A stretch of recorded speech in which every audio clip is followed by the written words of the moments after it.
so that we can go live. Okay. So good morning, everybody. So we are here to attend a very nice session. We have 3 presentations during the next 1 hour and a half.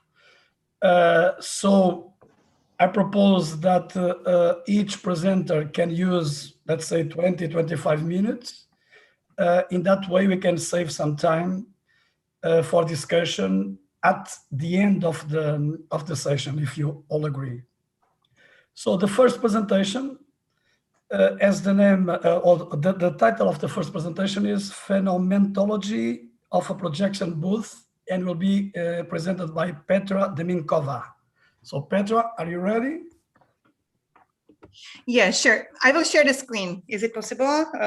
Let me do that. Hopefully it will work. Oops. Oh God, I got lost. All right, so here we go. So, can you see that already?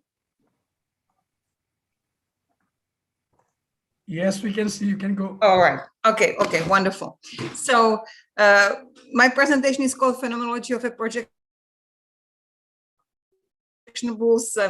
I'm not sure if I actually get to the projection booth, but I will talk a bit about the projectionist. So first of all, I thought it might be interesting to explain why I wrote about projectionist. That seems to be kind of outdated theme.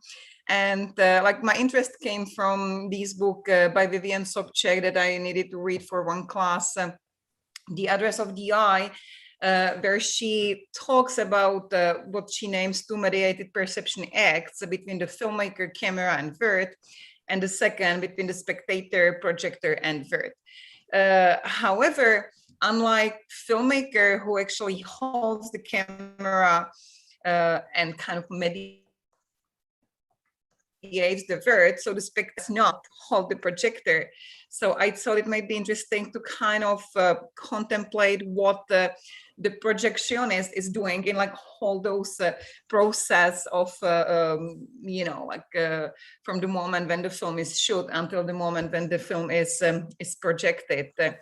And Sobchak also insists that the spectator is always aware of this instrument mediation that enables perception. So we kind of know that that there is somebody who's projecting the film. Obviously, I'm talking here about the actual film strip, film reels that needs to be handled by the man, by the person. So it's the profession of projectionist is very interesting. It's if anybody has met any projectionist, so you know that this is like these are very special kind of people, and also there is a bunch of films that are talking about projectionists and kind of trying to see what is behind, so what these projectionists are doing and why they do that. And I really like Fight Club in this respect, that is very interesting how it talks about the projectionist and how it works. At one point, it actually seems that the projector is failing, it's malfunctioning, it's failing in its function, while that's not what's happening. So it's very interesting from a variety of aspects. Sorry for that. So I will quote this quote. Tyler Durden is saying, "Why would anyone want this shit job?" And the narrator is saying, because it affords him other interesting opportunities. And therefore, in this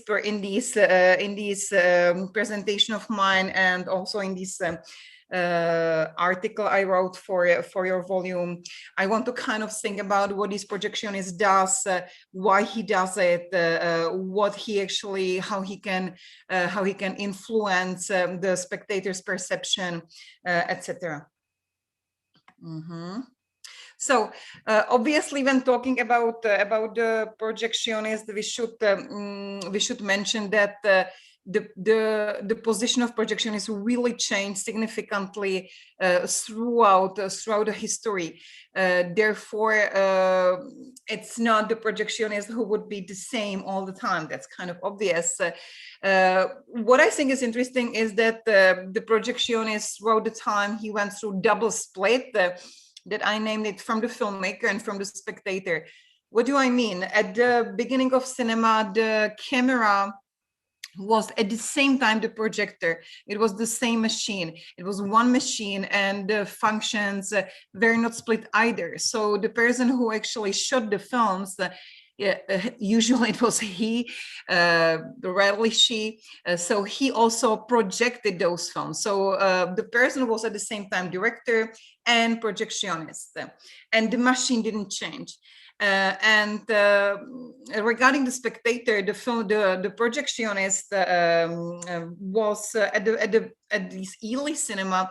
He or she actually occupies the position in between the audience. So he or she was either really like in the middle of the audience or just behind, but there wasn't like any separate room. So it was like he or she was kind of like more integrated into the auditorium. That obviously nowadays is not really the case, not even in the cinemas where there is actually the projectionist booth, projection booth.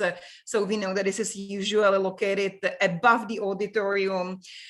We do not have the access to that. We do not know who's projecting the film for us. Another split is about this, talking about the spectator. I mean, these two split spectator filmmaker. So about the spectator, it's kind of interesting that if you have experience as I have, so you know that the projectionists very rarely watch the films. And if they actually want to watch the films that they project, they go out of the cabin. So they go out of the projection booth to kind of blend them with the spectators. I have seen it myself multiple times that the projectionist is not able to watch the film from the position of the projector. That's kind of interesting. So he needs to really be a spectator and fail to be a projectionist, at least for a certain amount of time, in order to watch the film. It's super interesting because there exists, this is the article I have from, that kind of like talking about film projection from psychological perspective, and they come up with the idea that the position of the projector is the most ideal spot for watching the film. So this is the spot where the film is the least like manipulated and best seen, while as I've said, the projectionist is not the spectator. So this is kind of interesting paradox. Talking about filmmaker, it should be mentioned that at the beginning of cinema, the projectionists actually did have the handle, the crank, and he controlled the speed of the projection. And this is very interesting because in a way, he actually became a filmmaker. As Gerald Must explains, the skilled projectionist had to know how to turn the crank to make the action seem fluid and natural, just as the skilled cameraman did. The projectionist with artistic and rhythmic sensitivity could lyricize or comicalize scenes by cranking too slow or too fast. So it's really interesting when we realize that the projectionist might have significantly changed the perception of the film purely by manipulating the speed of it. So he might have done from the tragedy, he might have done the comedy because he, like ridiculed the movement, etc.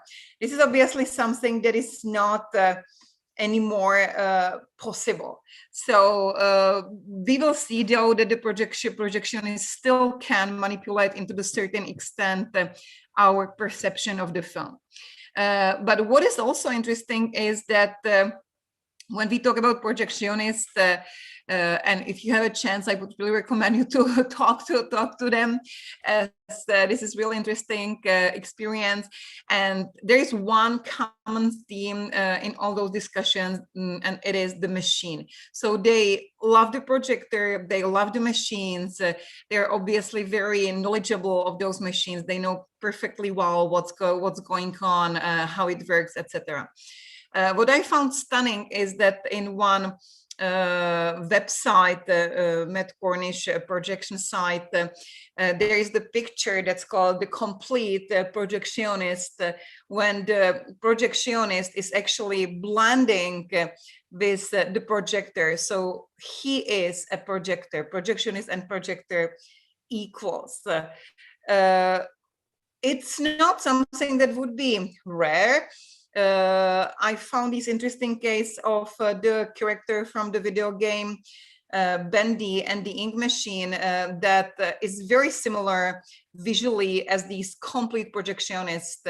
Again, like the head is actually, you know, like the one where is the bulb when through which the film is actually projected.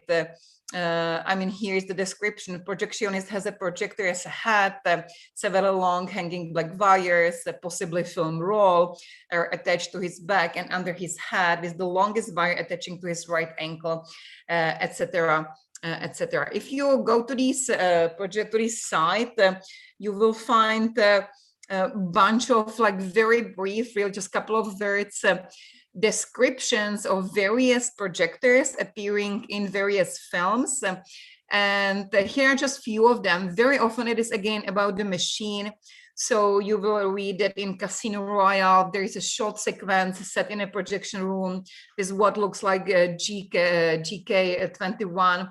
In Shawshank Redemption, there is a brief scene when the character gets beaten up in projection booth. Unfortunately, there isn't a proper view of the projector, etc. So the type of the machine is super interesting for the discussion on this site.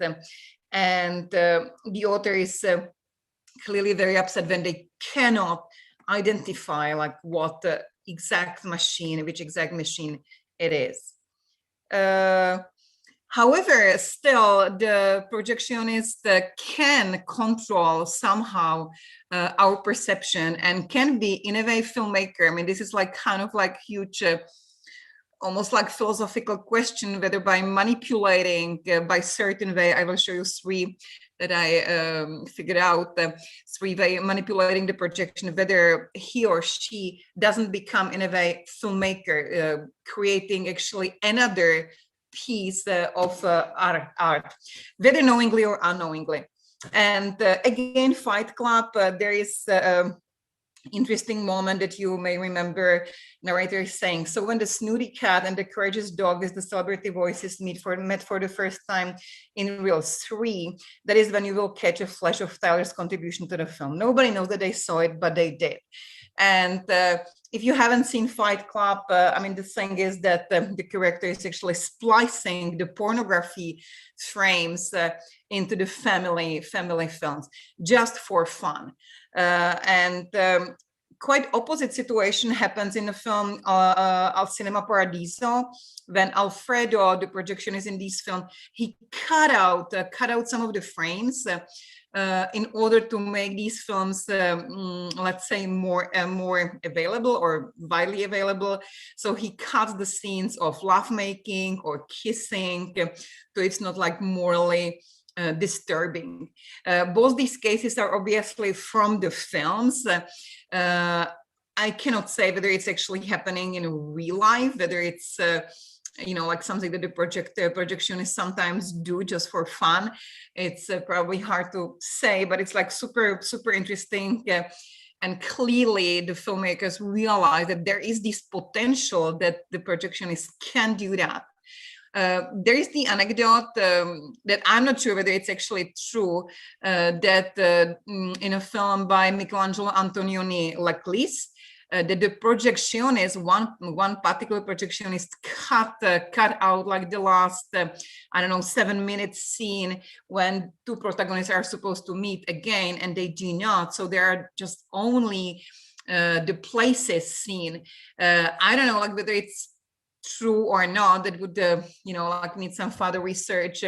But if it is, it would be a really interesting case when the projectionist actually decided that kind of that he would change totally the piece of a filmmaker. The other thing that the projectionist can do is change the order of reels. Usually this is not something that would be happening on purpose. This is something that would be happening by mistake. But still, it's really a really interesting moment. And I did witness that. Particularly, I remember when I went to see The Blind Swordman Zaitochi by Takeshi Kitano, and there was the real switch, but nobody really questioned that. I mean, it kind of just like eventually showed up that we haven't seen the film in the order that we were supposed to. So this is one example. On the other hand, a friend of mine, he was telling me that when he saw for the first time Pulp Fiction, so another situation happened when the audience actually believed that the projectionist made a mistake and switched the reels because Pulp Fiction is told out of order, and people who are like long dead appeared suddenly. So this is kind of interesting moment when the projectionist is accused of a mistake, while in fact it is kind of invention of the director. And this is the very last one. The last thing, or at least what I figured, the last way, like how the projectionist can manipulate the perception of the audience is when the projector malfunctions, when there is something happening with the projector and it kind of splits or like something is happening with the image that tells us that the projector malfunctions. What Vivian Sobchak is saying, in its most extreme instances, the mechanism may almost completely fail in its mediating function, such as when the projected film loses its loop or slips in both the gate and our gaze. And this is again situation that sometimes is represented in films, as for instance in Fight Club or Halsa Popin. Those are examples I have. I'm obviously talking about these like right corner, when at one point the Tyler Durden is talking to us. He's breaking this fourth wall, and the image is very shaky, and it actually might seem that it is the fault of the projection if you obviously watch the film in a cinema hall. So this is the what seems to be kind of like the edges of the film strip. Another example is in film Halsa Popin, when the image splits. And again, this is something that we might have witnessed when we like go to the regular screening with film strips being screened. However, the characters are communicating together.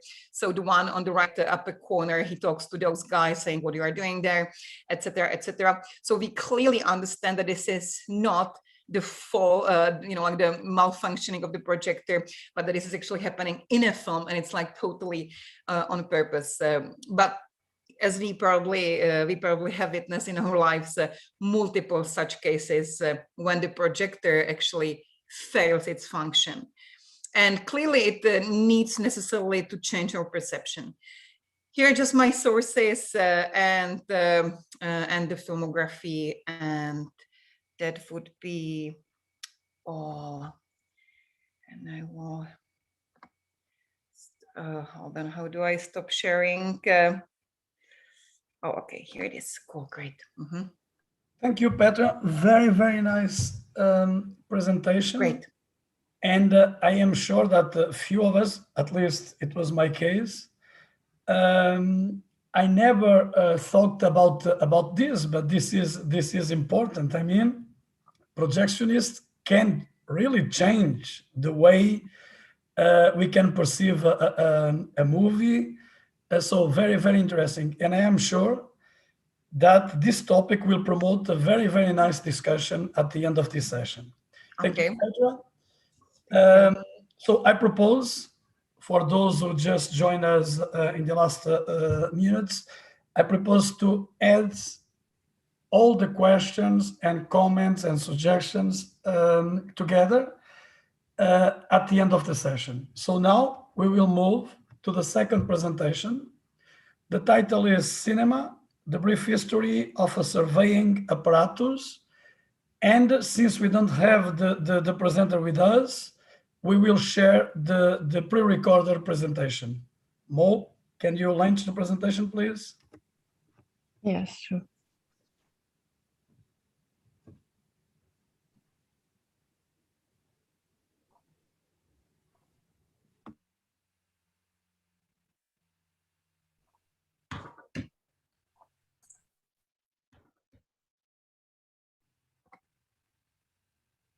Hello, everybody. I'm very sorry not to be here in person. I mean, I'm here in person, but not in a live presentation. So I had to record this because unfortunately I had problems with flights, essentially. My name is Matteo Cicognani, and I'm at the moment affiliated with Leicester UCU, which is the trade union of my university. I'm not officially representing my university because of the atrocious plan of redundancy that my university is undertaking at the moment, and which is affecting many of my colleagues, both in the School of Business and in the other departments. So it's very, very bleak times at the moment in Leicester, unfortunately. I'm also sorry that you will not be able to give me to basically to make questions after my presentation, but I will be more than keen to receive an email at my email address here, or if you're watching the presentation through YouTube or live, feel free to type down, and probably the organizers of Avanca conference will give me the recordings with the eventual questions that you will do. The title of my presentation is Surveillance Cinema, a Tale of Biopolitical Expropriation and Autoscopic Disruption.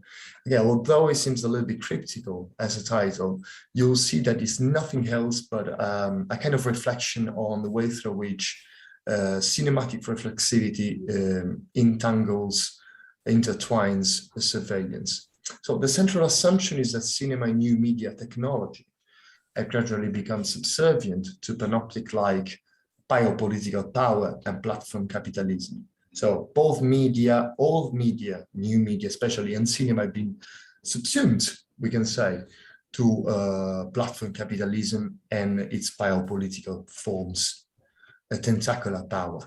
The biopolitical power, in the words of Foucault, extends political control over crucial life moments through the technologies and techniques that govern human, social, and biopolitical processes. So what I'm trying to say is that the central assumption is that language encounters the audience through different media in an exploitative way. And even though we have different mediatic specificities like written text, photography, films, video games, social networks, and integrated technologies that embody all these different forms of media, we see that all this kind of cadre, all these forms of media promote a form of self-aestheticization, okay, which lie at the core of subjective identities and also fall prey to societal pressure. So we're basically completely entrapped in different aesthetic forms that each social network as a container compel us to embody. Okay, in a time preceding the emergence of such a refined network of media technology, we had important scholars like Goffman who commented on the presence of a certain bureaucratization of the spirit, which is expected so that we can be relied upon to give a perfectly homogeneous performance at every appointed time. So bureaucratization of the spirit goes hand in hand with a narcissistic culture, which promotes consumer selves with social networks. So Facebook, Instagram, Twitter, and other digital platforms have radically transformed the disciplinary power of contemporary societies into a self-surveilling domain or a realm of self-referential conformism. I used to describe this self-referential conformism, the concept by Düner and Moser, automediacy, an idea which is used to describe the processes of subjectification produced by the increasing technologization of media. Okay, so what does it mean? Subjects are basically auto-mediated by and upon YouTube and other social networks, compelled to produce repetitive schemes which translates into analogous pictures, poses, and videos consistent to each social network inherent specificity. This reinforces the dynamics of the internal panopticon in the discourses made by Foucault especially, the regulation and the marketization of the self beyond the panopticon exceeding towards the biopolitical control. So subjects are auto-mediated within YouTube and social networks identities are shaped consistently with the formats of each social network. In sum, this creates a consumerist self-referentiality, okay, with self-referential in a consumerist way. So if we delve into the concept of Nietzsche, platform capitalism, we know that 21st century advanced capitalism has harnessed this control mechanism by extracting and using data, an increasingly central source of information apt to ignite predictive policing, targeted surveillance, and tactical and strategic governance. So when the ownership of knowledge becomes a privileged source of profit, the efforts are directed towards the flexibilization and optimization of productive cycles, the transformation of low-margin goods into highly remunerative services, and the exaltation of the peculiar property of data to generate other data. So obviously, this is what is also exploited is the concept of the immaterial labor, so the labor that produces the informational and cultural comments of the commodity, in the words of Maurizio Lazzarato. So just to sum up, platform capitalism exploits digital infrastructures provided by giant transnational corporations such as Facebook, Google, and Amazon, which impose themselves as intermediaries connecting different users, consumers, advertisers, producers, and suppliers in the guise of citizens and consumers.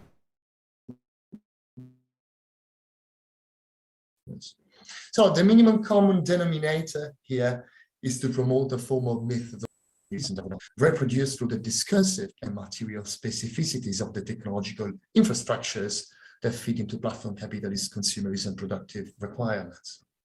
The flip side of this, the flip side of the coin are the delirium of omnipotence, or what I call the delusions of grandeur for the masses. Okay, so the masses now think that we don't need no more Big Brother, and that we live in a system which is self-surveilling basically through automated mechanisms, but also that we can get control of these forms of surveillance created war man surveillance. Okay, so the idea that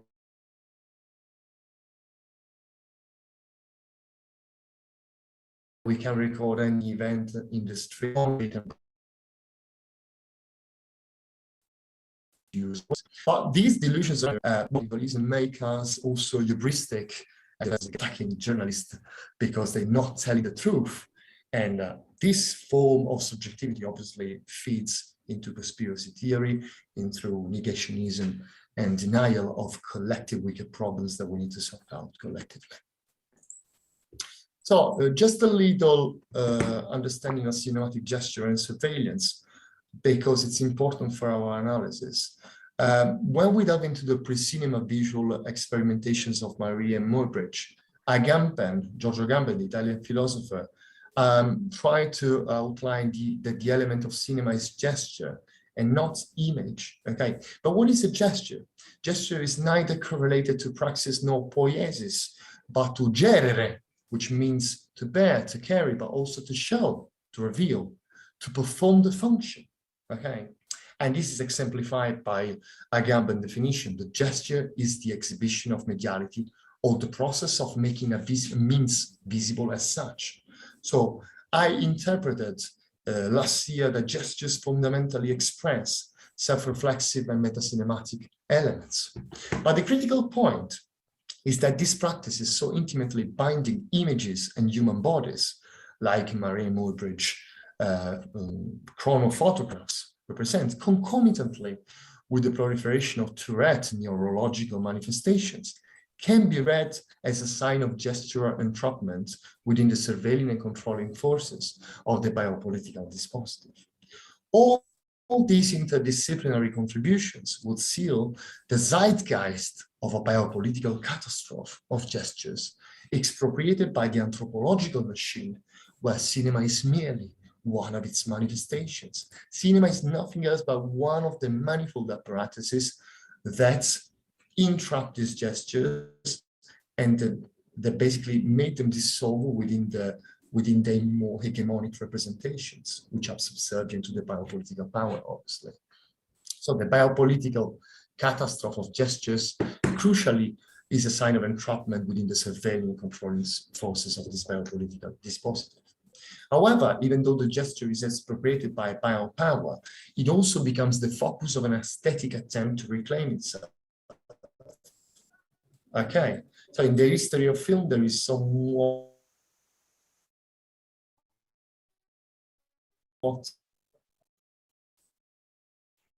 a disorganized countercultural effort to elude biopolitical control.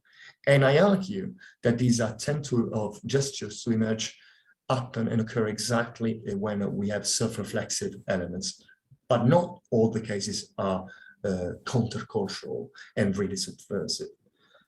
So eventually, most attempts end up incorporated within the profit-led mechanisms of film industry, and foremost and generally, gestures are barely visible, except for these sequences from The Big Swallow by Williamson, where we see an operator swallowing the camera, which in a way is a reflexive gesture, but it also illustrates the capacity of cinema to swallow reality as such.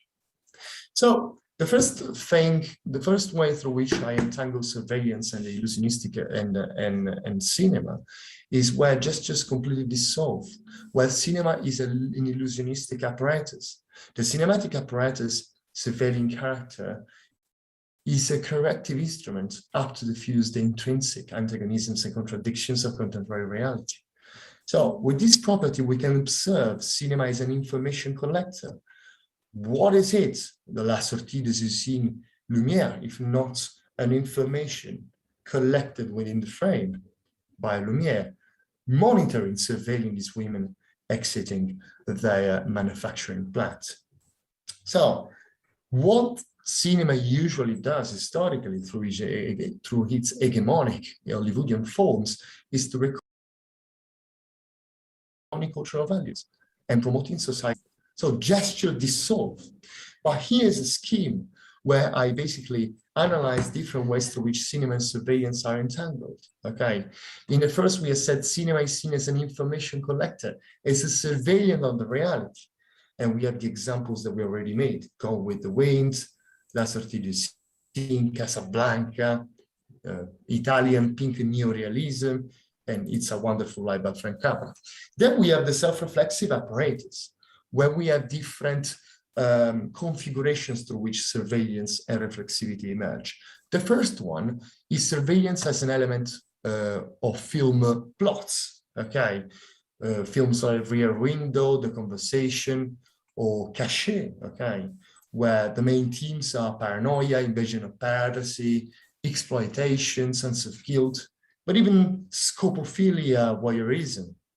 So these kind of elements is kind of neutral in the sense we have a beginning of a reflexive stance, but surveillance emerged rather as an element of the film plot, of the diegesis, whereas the self-surveilling character is a reflexive mode which becomes more auto-explorative and opens up an emancipative trajectory for the cinematic gesture to liberate itself from the illusionistic norms dictated by the film industry.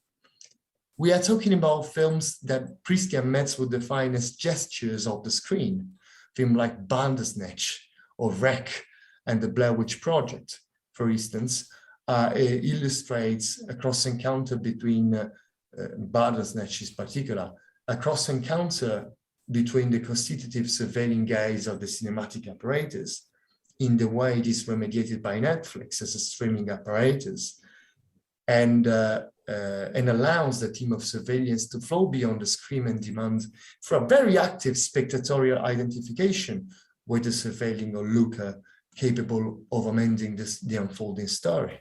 So all these films which are on the top of the self-surveilling character, I deem they're automediatic because they reinforce the dynamics of the internal panopticon. They demand an active identification of the spectator, and they mimic the mechanisms of regulation of the self and self-marketization, which are remediated by social network. So we see that even if gestures emerge in this self-surveilling character, they do not emerge in a radical, contending, countercultural way, but they rather reproduce the scheme of biopolitical power. On the lower side, I basically listed a few films which approach through autoscopia, a particular form of thoughtful and personal introspection mediated by cinematic images. Okay, and I argue that films like Grizzly Man, Shooting Ourselves by Kristen Sin, or The Five Obstructions by Jürgen Leth, and Lars von Trier really account for something more exceeding, emancipative. So in the reflexive status, we have the concept where gestures emerge. Just to wrap up, we have the impersonal enunciation of Metz as a very important element. So the idea that basically cinematic reflexivity suggests an identification with the surveilling material objectivity of the medium. And therefore, I argue that when the reflexive gesture appears in a cinematic form, in the guise of such an erratic or undecidable nature, it flees exact interpretation. It also works against the apparatus which generates specific identities. But it doesn't happen all the times. As I said, these wake-up calls do not necessarily signal an incontrovertible potential of self-reflexive films to subvert through surveillance, through the team of surveillance, these homologizing apparatus.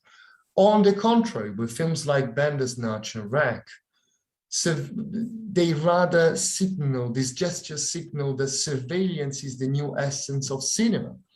The reality is increasingly observed and experienced in a cinematic manner, and the cinema's self-surveilling property is constantly remediated into the narcissistic consumerist use of social networks, so they're more integrated than it appears to be.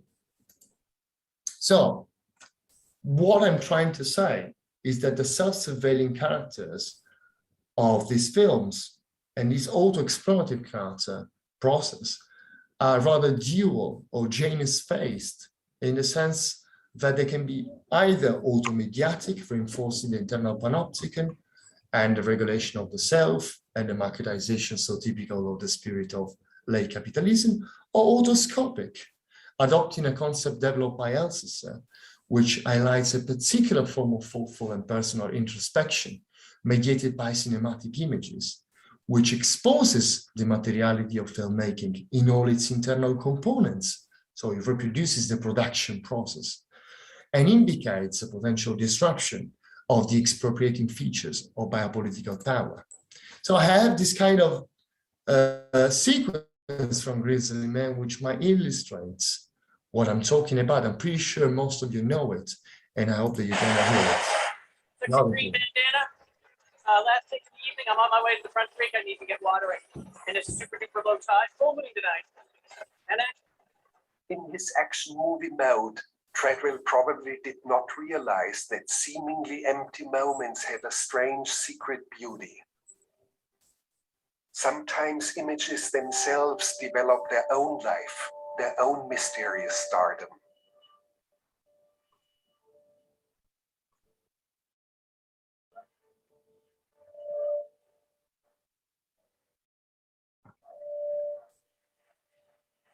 Starts in October. Beyond his posings, the camera was his omnipresent companion. It was his instrument to explore the wilderness around him, but increasingly it became something more. He started to scrutinize his innermost being, his demons, his exhilarations. Facing the lens of a camera took on the quality of a confessional. So basically, this scene, just to wrap up before I close my presentation, I hope I'm not exceeding the time too much. This scene functions as a metonymy of the entire film.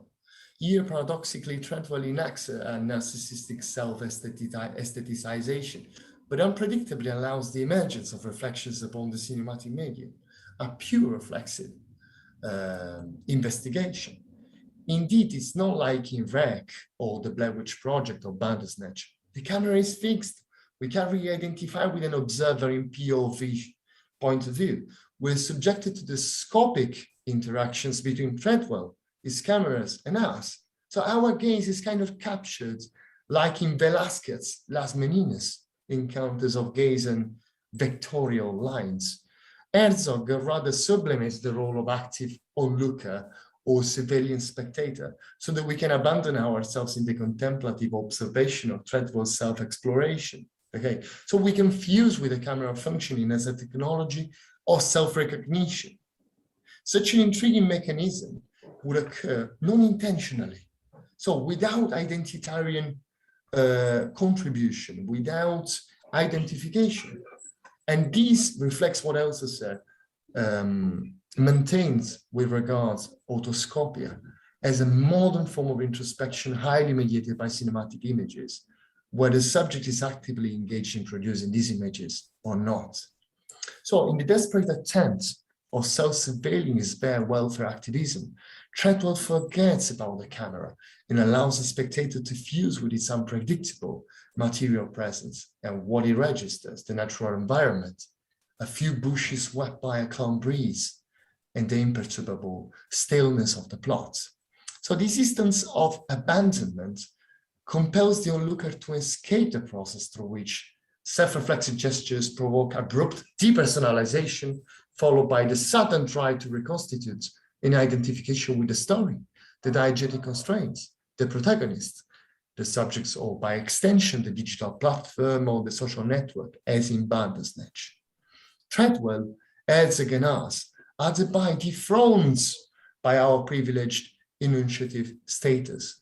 Probably this is a sign of constant automediatic recapture, which is there.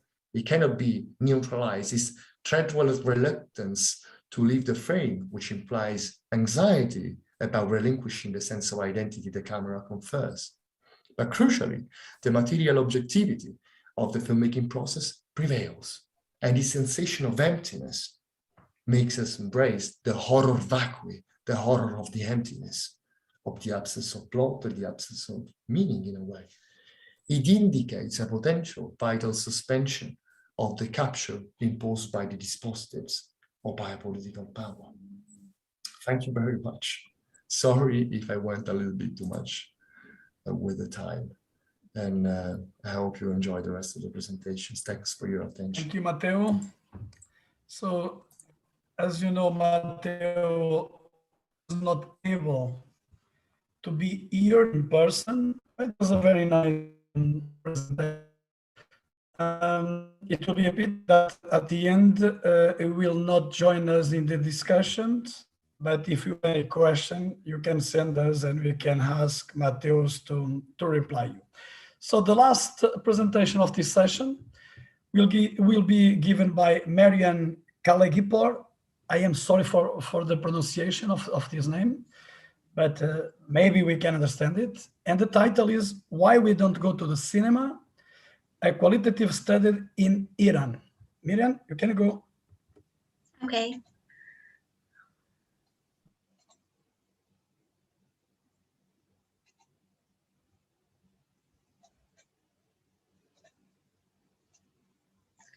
Okay, can you see my presentation? Yes, we can see it. Okay. Hello everyone again. My name is Mariam Khaliqipour. I study communication at University of Tehran, and I wrote this paper with one of the professor at the Department of Communication at University of Tehran, Prof. Azam Rawedra. The title of my presentation is Why We Don't Go to the Cinema, and it is a qualitative study that we have done in Iran.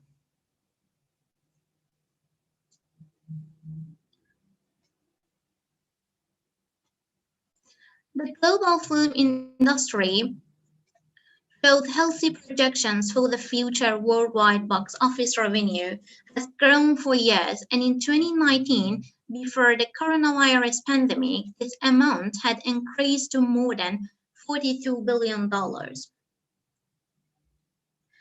Because of the profitability of the film industry, large media companies around the world compete for the production and distribution of motion pictures.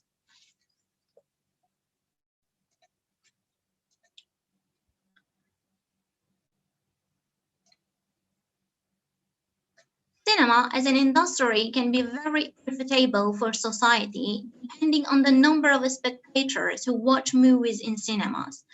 The Iranian film industry has greatly progressed in recent years, and Iranian films have made numerous appearances and obtained awards on the international sense. And there is a film festival in Iran, namely the Faj International Film Festival, which is the only and very significant cinematic event in Iran and has some considerable audiences in Iran, particularly in Tehran.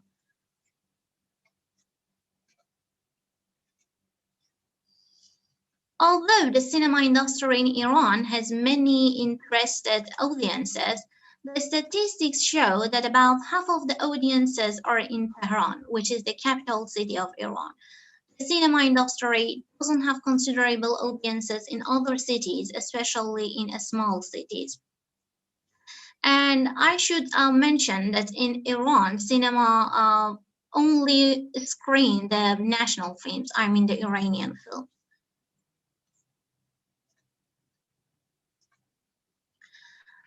We have done this research in the small city in the south of Iran this fall, and our research questions were why most people in this fall don't tend to go to the cinema to watch films, which factors or obstacles decrease the tendency for going to the cinema, and what are the alternative ways for watching films instead of watching a film in the movie theater. I'm going to shortly explain the results of previous research that has been done in Iran. People don't go to the cinema for the reasons such as not knowing the director and producer of a film, the high price of a cinema ticket, and low quality and lack of facilities of cinema halls.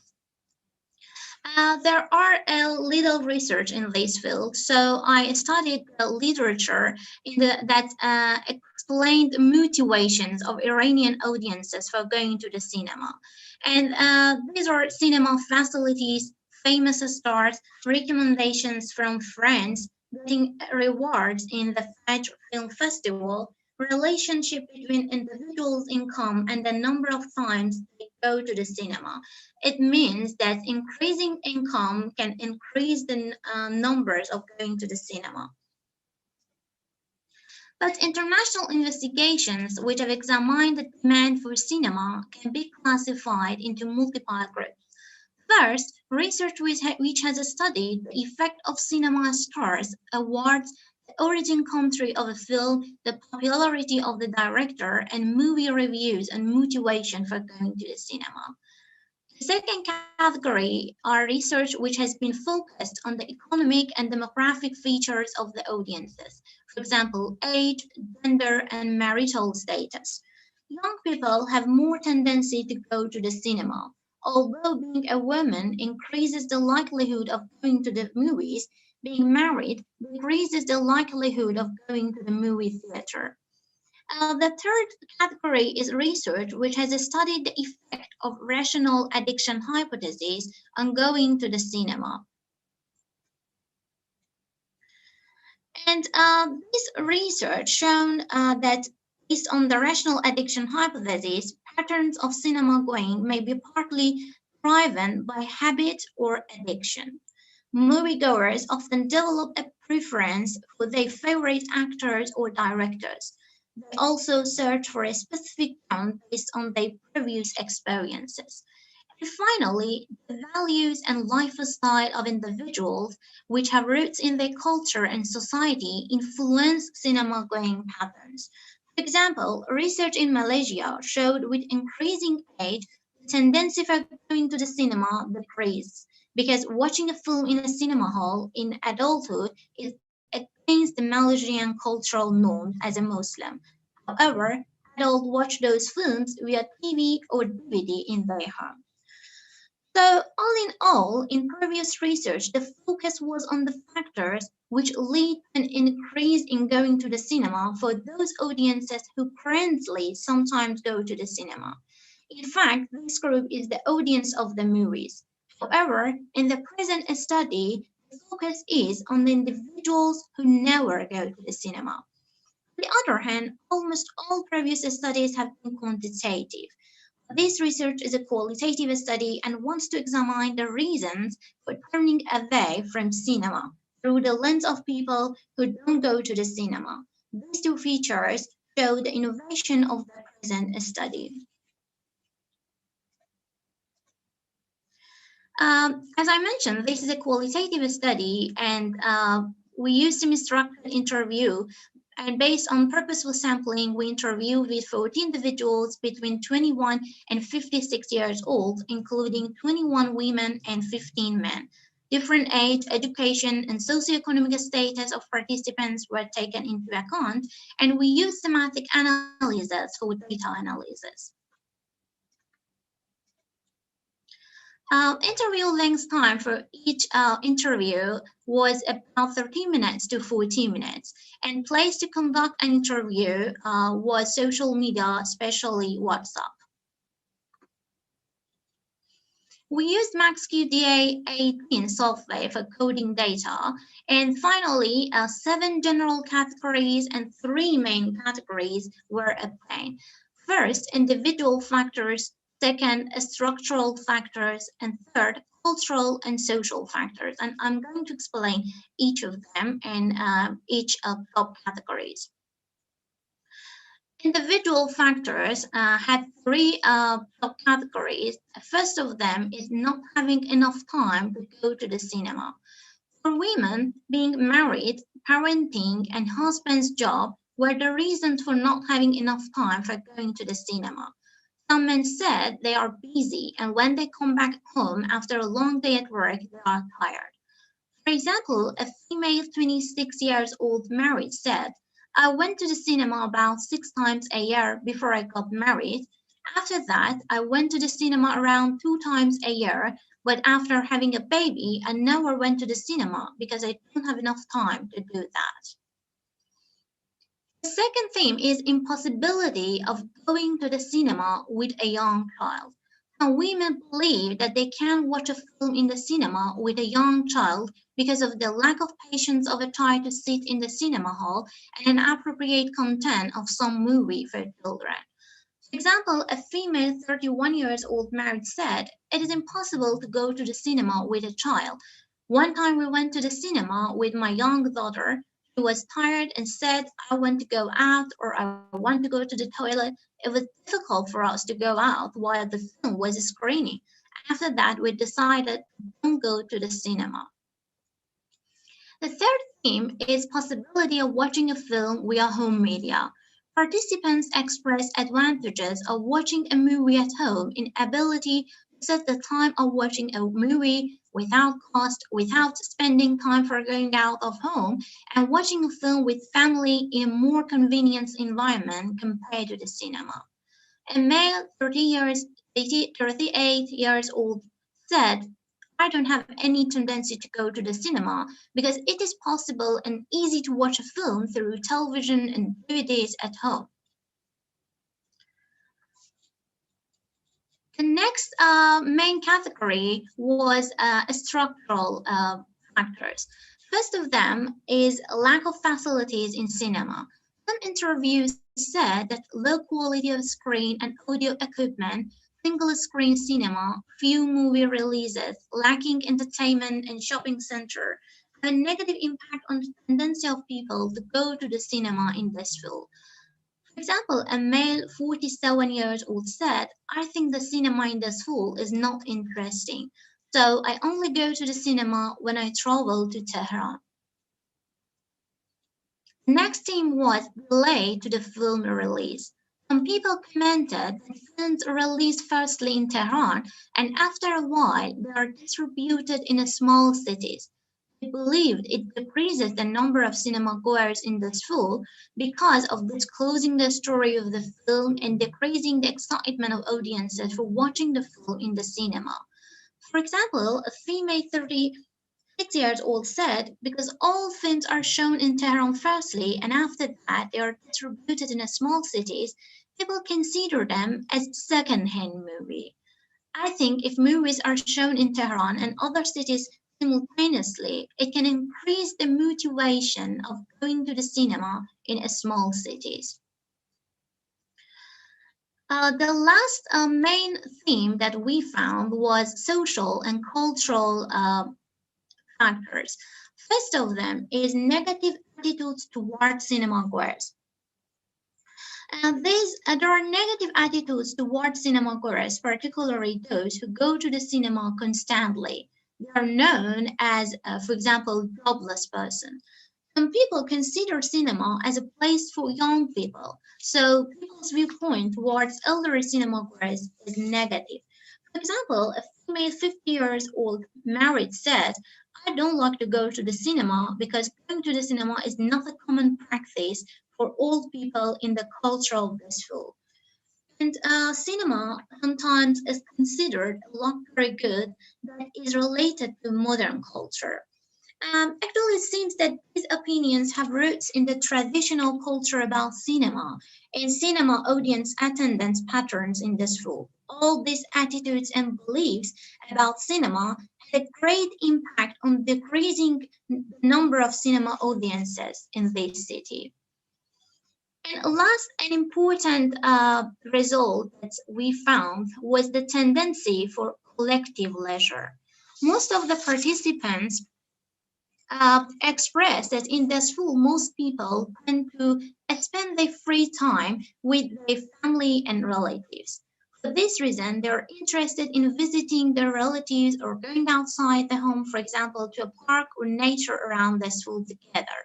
They said that in the culture of the school, going to the cinema is considered as an individual activity, and for this reason, people don't tend to experience it. And if they want to watch a film, they prefer to stay at home and watch the movie with their family.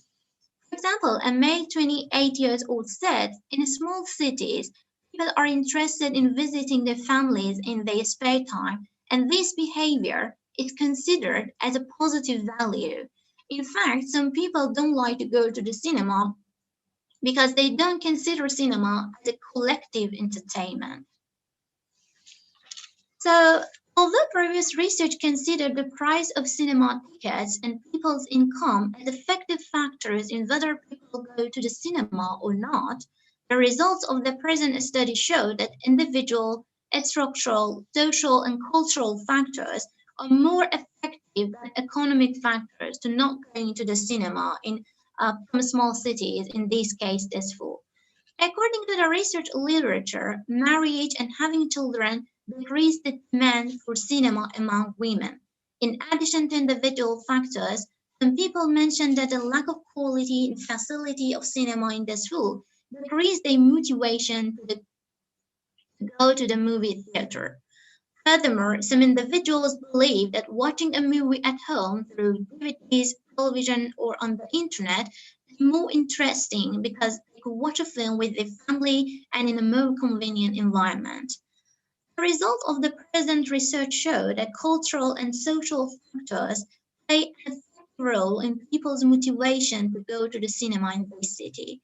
Negative attitudes towards adult cinema goers decrease adults' tendency for going to the cinema. On the other hand, some of the young people don't go to the cinema because they escape from negative labels, for example, as jobless.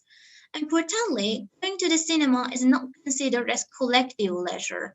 In the context of a community where most of the people prefer to meet their families and relatives in their free time or going out of home together, going to the cinema is not the priority of their free time for individuals. It seems that having children and negative views toward adult cinema goers makes cinema an individual entertainment.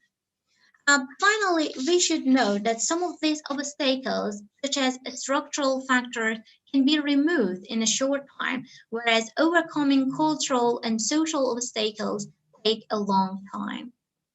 Thank you for your attention. Thank you, Mariam. Again, a very nice and very interesting presentation. So we have plenty of time for a discussion. I suppose those who are attending the session via YouTube cannot interact, right, Mo? They have, but I didn't receive any question yet. They have Okay. a possibility. Right. So you can use the chat to make any comments or to ask questions to a specific presenter. As you know, we don't have Matteo with us, so my suggestion is to focus the discussion in presentation 1 and presentation 3. And I don't know if anyone wants to start with any question or suggestion. If not, as a moderator, I have plenty of questions and comments and suggestions, so I can launch the discussion. And I would like to start by this last presentation. It was very, very interesting, but this show us, let's say, only a population, and this is the Iranian population, right, Mariam? The study Yes. was done in Iran. Yes. So, in your opinion, what would be the main changes in the conclusions, of course, if any, if the study were made in a different country, let's say in Europe or in USA? Can you comment on this, or do you prefer everybody else to do it? But I would like to hear from you. I think the result of this research is completely based on our context, and especially in a small cities. You know, in Tehran, the situation sometimes is completely different, but in a small cities, we found that traditional obstacles, I mean the social and cultural factors, sometimes decrease the number of cinema goers. So I think, yes, the result is completely related to this context. Yes, I understand, but maybe you are not very familiar with the European or US context. But I would like to ask Petra. Petra, what do you think if the same study was replicated in your country, in Czech Republic, right? Do you think in small cities, as Marian was comment on, do you think the main conclusions will be very different or not? It would be definitely very different because we are actually eager cinema goers. We go to the cinema. There are cinemas in small cities. Yeah, but I mean, I guess that the situation here is like totally different. Also like politically and culturally, because Mariam mentioned that in Iranian cinemas, if I understand it correctly, only Iranian films might have been shown. So this is obviously very, very different. But I need to mention that in the Czech Republic, the Czech films are actually very popular, very popular. It's not the case of Poland or Hungary, where people do not go to watch their own films, but in the Czech Republic, the Czechs really go to watch Czech films, and they are doing like very well in terms of box office. So they, you know, like are always like second or third behind like Bond films, or, you know, like those kind of like box office hits. So they're actually doing very well. So it's the situation is completely different. And if I may, I actually do have a question for Mariam. Okay, I wanted to ask you, because this is I'm not that familiar with the context. Are you do you have available in Iran those services like Netflix or HBO? Meaning, like, are people able to watch on their own devices even the films from other territories? No, unfortunately, no. And we have only national applications instead of Netflix. And yeah. So there you is have like some streaming services like Netflix, but Iranian application. Yeah, there are Iranian application and show Iranian films, but they also shows some foreign films and series. But you know, it needs to be censored. Sometimes censorship apply in these films. Yeah. And what about the you know, like the services like YouTube, because there's like zillion of films as well, so YouTube is controlled as well, so you do not have a chance to watch so you basically you don't have a chance like to watch like any other films, only just like very few that you mentioned that are controlled. You know, YouTube, for example, in Iran is filtered, but most of the people used a VPN to access to the all products and films on the internet. Okay, because it was my question, like whether, because you did I don't know how many people you interviewed. 40. I have a question about this. Yeah. Sorry, Petra. No, go for it. No.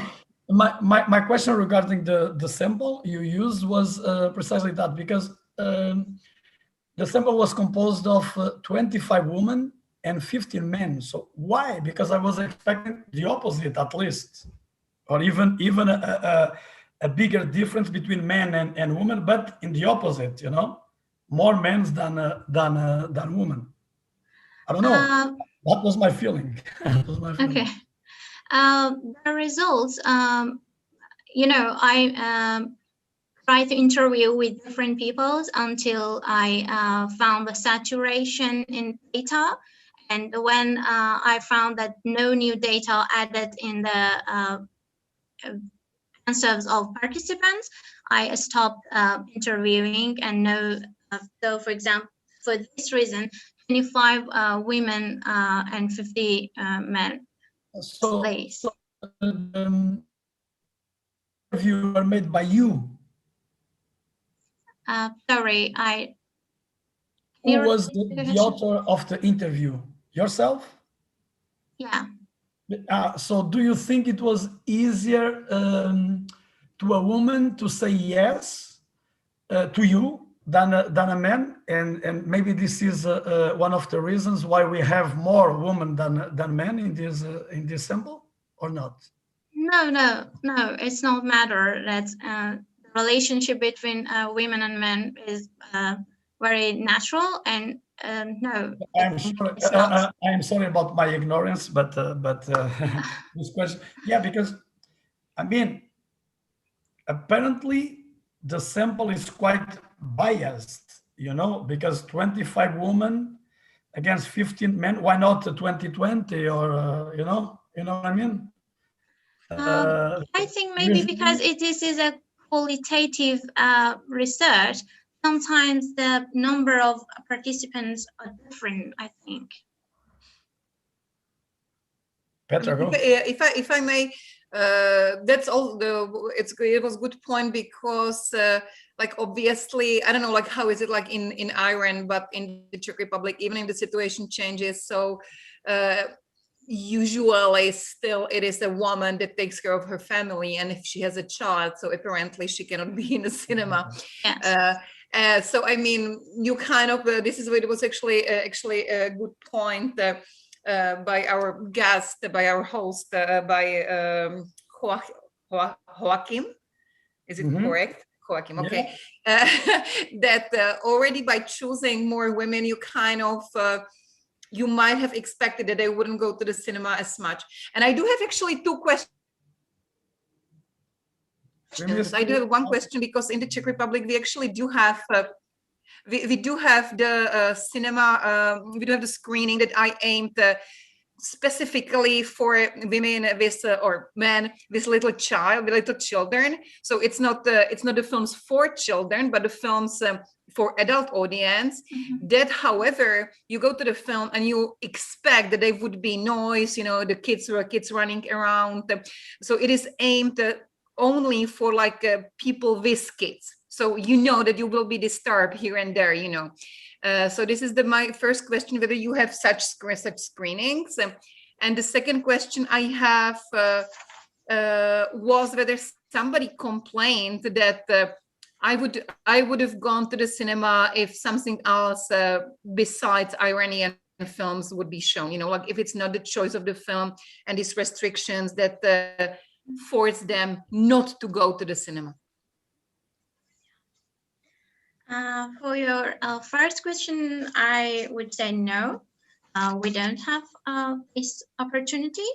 And the second question, yeah, nobody mentioned anything about the foreign films, because I think all the people know that the cinema is not private, and it is completely by government. So they know that it's not happening. So most of the people try to watch their favorite films on the internet and by themselves at their homes. Okay, thank you. You're welcome. I have a last question or comment regarding this presentation, and then I would like to change to Peter's presentation. And my question is, do you think the streaming platform, okay, they are different in Iran, because in Iran, they only allow you to see Iranian movies, but in Europe and in US, we are very, very used to these new platforms like Netflix, HBO, etc. Do you think they are changing the way that cinema is progressing? At least, do you think cinema should somehow adapt to these streaming platforms? What is your opinion? Petra, Miriam, anyone?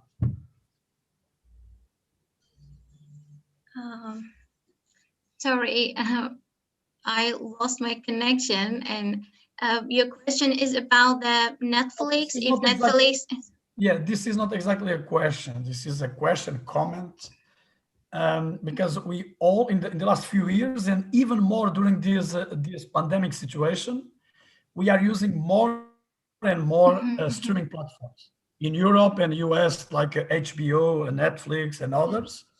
And do you think this will make cinema to move anyhow, to adapt to the streaming platform, because they are very competitive to the, let's say, to the historical cinema? Yeah. Actually, I think maybe they can decrease the numbers of cinema goers. But for example, I really prefer to watch a film in cinema, because it's really a different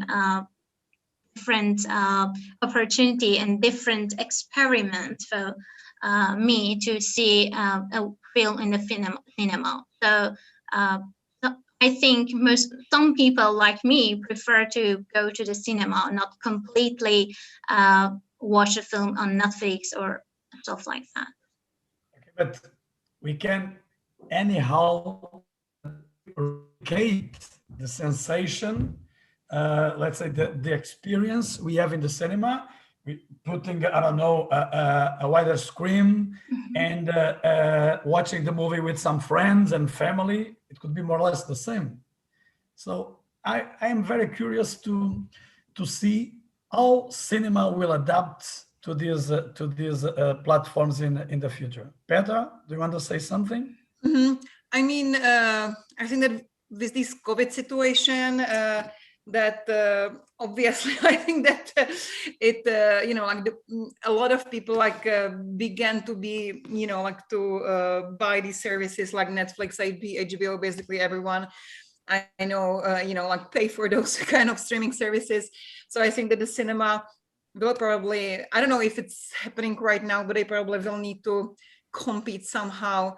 And it was kind of interesting, as Mariam was saying, that the facilities in cinemas was something that people like mention very often as, you know, like the reason why they don't go to the cinema. So I guess that cinema will probably need to find some way, you know, like to offer something that you don't have at home. Those facilities, you know, like something that you simply cannot achieve like in your household. So I guess that I mean, it does obviously with the better sound, better screen, but still there is probably something missing. And yeah, I don't know. I don't know what will happen, but we could spend hours discussing this because this is a very, very interesting topic. But we have to move, and I propose to move to your presentation, Petra. Okay. And I will start with a question. Why did you, let's say, realize this topic deserved an investigation? Because this is an investigation. And why? Because it was related to a self-experience, let's say. Anyhow, did you realize that the projectionist changed something in a moment in a movie you were attending, or just you just discussed this with someone? How did you decided to go for the investigation? I mean, I've met few projectionists myself. I was working in one film festival, and in May I kind of like was supposed to take care of like one specific movie theater. So it was like very interesting experience because this particular projectionist, he slept in the cinema in his projection booth. Like he was there like 10 days, like 24/7. I was actually bringing him the breakfast from my hotel because he didn't have time. When he wasn't screening, he was just like, you know, like trying to polish his machines and stuff. And it was like really interesting. And then I ran a film club in Brno, in one Czech city. And I've met few film projectionists, and I've realized that they're like really interesting. It is kind of like, it's very kind of like closed society. They do not know each other very often. Like the projectionists know each other, but they do not let like anybody inside their circle. But obviously today it's even like more rare because projectionists are not needed in all cinemas.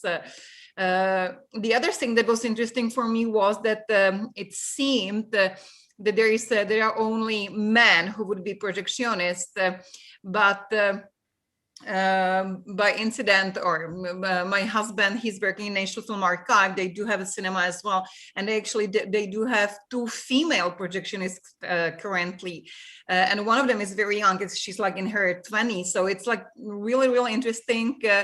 And I would like to continue in this research. I would like to talk to these women. Why do they choose this profession? And you know, because this is something quite unique. You need to really have certain skills, and in this profession, you are basically, you know, like always hidden in this projection booth. You do not communicate with people, so I think this is like pretty interesting. And then I was taking this class. I was actually studying in the US, and Vivian Sobchak was my teacher, and I took her class. We read her book, These Others of I, and I've realized that the projectionist is like totally missing in her book, that she doesn't mention him, not even once. She talks about projector, she talks about projections, but she doesn't mention projectiones. So I thought I would kind of give him the credit, at least in this work of mine, and just make people realize that these films are not projected on themselves, or if they are on the reels, obviously, on the reels. So, yeah, so I just found it like a really interesting and fascinating topic. Yeah, I agree. And about the role, the projectionist role, do you think that they keep this central role in the cinema despite the technological advances, or they are somehow adapt and having, I don't know, a minor role? I don't know, your opinion. I mean, nowadays the films are usually shown from DCP, so they are shown digitally. So, you know, like they are not there to control it. But obviously, I believe, I'm pretty sure that the projectionist will always be there, because there is always, you know, like in, not everywhere, but like in bigger cities, there are the cinemas that are, you know, like showing archive films. And if you show the films from reels, it is always different than if you show them from, you know, like digitally master, you know, like master technology. So they're like so perfect, but it does have like some, you know, like some interesting, it changes your experience if you see the prints, you can recognize that, etc. I teach at FAMU, this is film school. We do have our projection hall. We obviously do have our projectionist, and he will always be there, because we screen all the time the films on reels. So I think that today the projectionists are really kind of, you know, like moved to those cinemas of film archives, film schools that are kind of like old-fashioned, you know, like on itself, showing all the films, usually not that much new ones. So I don't know if his or her role changed significantly from, let's say, 20 years ago. I don't know, but surprisingly enough, my husband told me that in National Film Archive, in this fall, they are actually organizing the workshop, like how to be a projectionist, working with 35 millimeter, 16 millimeter. So apparently there are still people who wants to learn that, who wants to learn this profession, even if their, you know, like ability to find a job is severely limited. Yeah, but as I those projectionists I knew, for them it's like really, like, I mean, laugh of their life. I mean, they very often, they are even like, I mean that, because they are like very often single, they do not have families. For instance, the projectionist that in National Film Archive they had, he actually he currently just kind of like was like went mad, so he is somewhere hospitalized. So this is like very, I mean, this is like laugh of their life, like to project the film. That's kind of fascinating. I don't know. And Marian, do you think in Iran we have, let's say, a similar, how to say, a similar experience regarding the projectionist role? Micro, please. Sorry.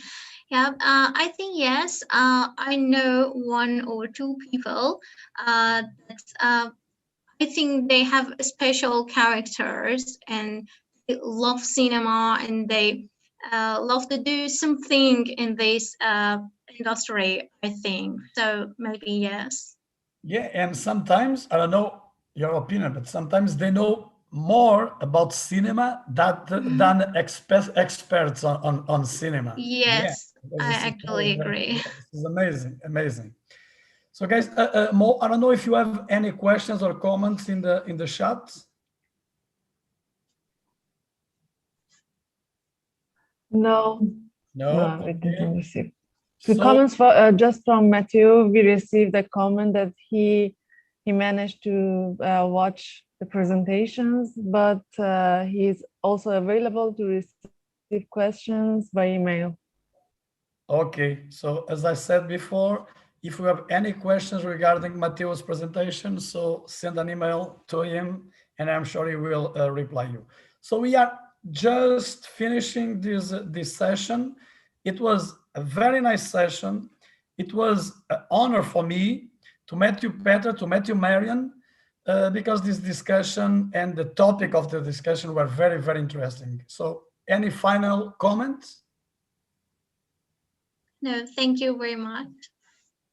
So Not for me either. Thank you very much. Thank you. so you have the Matteo's email in the chat. Just take the note, and if you need something, please email to him. Joe, enjoy the conference, the other sessions, and I will be around. So I hope someday we can meet in person. Okay. Okay. Bye-bye. Thank you very much. Thank you. Thank you so much. Thank you all. Bye. Thank you.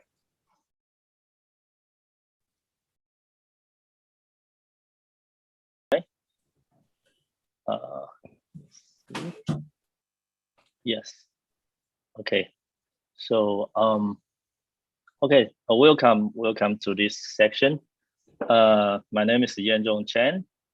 I'm now in Taiwan. I'm teaching animation and like graphic design in the University of Taiwan. And so welcome to the presenter in this section. We have a very interesting topic here. We're gonna talk about data visualization, interactive documentary, and also the online or the no online the yes, online artist residency. Yeah, that's very interesting, especially in this pandemic condition.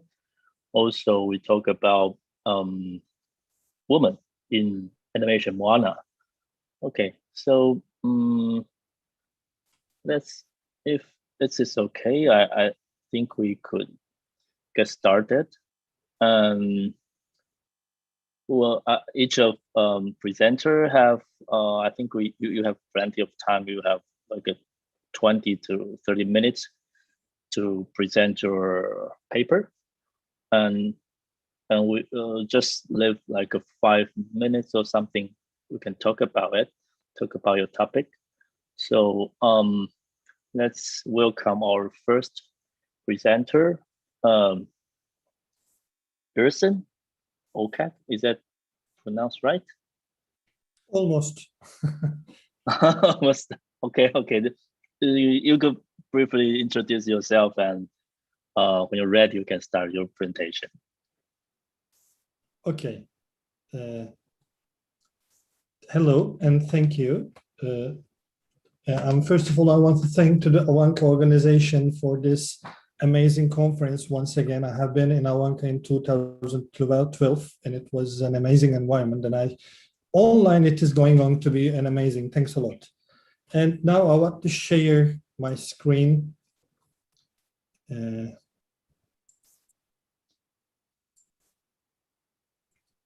But I think you see kind of, oops.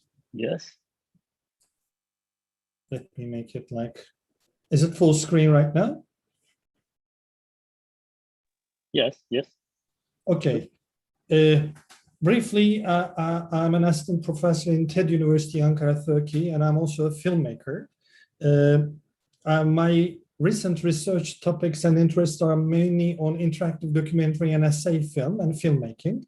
And my ambition, I'm so ambitious about to make an interactive essay film. Indeed, that's my aim, final aim in my career in that sense nowadays. And I think this brief introduction is enough. Now I may start. Oops.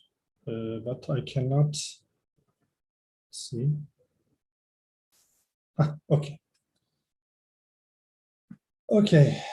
And it is historical development documentary cinema has always utilized new mediums and produced new modes of representation.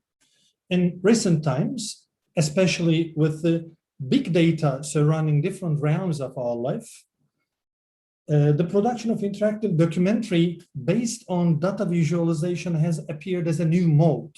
This is totally a new mode of interactive documentary. And in this context, I think the Fallen of World War II that you can visit by simply making a search on your search engine as fallen.io, you will find it. Indeed, there are two projects, but Fallen.io is the finalized one. And you may watch it maybe after the presentation. I will not make it play because it takes really time, and I will just make the presentation, but I strongly suggest you watch it after the presentation, after the session. In this context, the Fallen of World War II is one of the best examples of this mode of interactive documentary. The Fallen interactive documentary exposes mainly the human cost of the Second World War. The video channel of the documentary operates mainly with the data visualization of the number of dead soldiers and civilians of all countries attending the World War II, with their statistical distributions in the form of bar charts and archival photographs, which are inserted in some intervals. The audio channel is structured by an interpretive voiceover that is strengthened by affective sound design and musical score. Within its the visual and audio channels, the video and audio channels are tightly interwoven to support each other in an entangled form. Within its linear cinematographic structure, it's directly a cinematographic structure, which is a linear one. Viewers can pause the flow at two key moments of the data visualization narrative and interact with the charts and make their own interrogation in the data. And I think this is the amazing part. I mean, you can pause the flow and kind of, let me say, kill the cinematographic experience in a sense, but start a very active engagement with the work itself and kind of interrogate the data and be able to ask questions. Here today, what I will make is a critical analysis of the dynamic data visualization and archival photograph used in this documentary. And for this critical analysis, I will elaborate how the data sets are represented with visualization and oral methods to call the viewer into interaction and encourage her to become an agent of interrogation. I mean, that's why I'm dealing with, I'm interested in dealing with the interactive documentary. That's more, rather than being an aesthetic or a professional purpose or a concern, that's more a political concern, because I believe that this is our time's mode of filmmaking, and it's making the viewer to be able to engage with the film and become a co-author, co-producer, co-director, and kind of make an interrogation, be able to ask questions and make new interpretations, so be able to co-write, co-author, co-produce the work itself. So what's the flow of this presentation? First, I will define the major differences between a conventional documentary and a data visualization-based interactive documentary, mainly through the Michael Renov's 4 fundamental tendencies of documentary. Then emphasize the dramatic power of the Fallen on its viewers. If you, I will not say watch it, if you experience it, even play with it, and if you use it, you will realize that it has really a great dramatic power, an amazing dramatic power. For being able to understand this dramatic power, I will look at 2 different things. First, I will discuss the truth effect of scientific numbers, and then try to understand the resonance between oral elements and the visualization. Lastly, I will explore the viewer engagement form. I will discuss that and make an emphasis on the power of the Fallen of creating will to knowledge through interrogating data. And that's the political point, a kind of creating a will to knowledge on the audience, on the viewer. So let's start with the major differences. I mean, probably as everyone knows, in his renowned edited book, Theorizing Documentary, Michael Renoff states and elaborates 4 fundamental tendencies of documentary.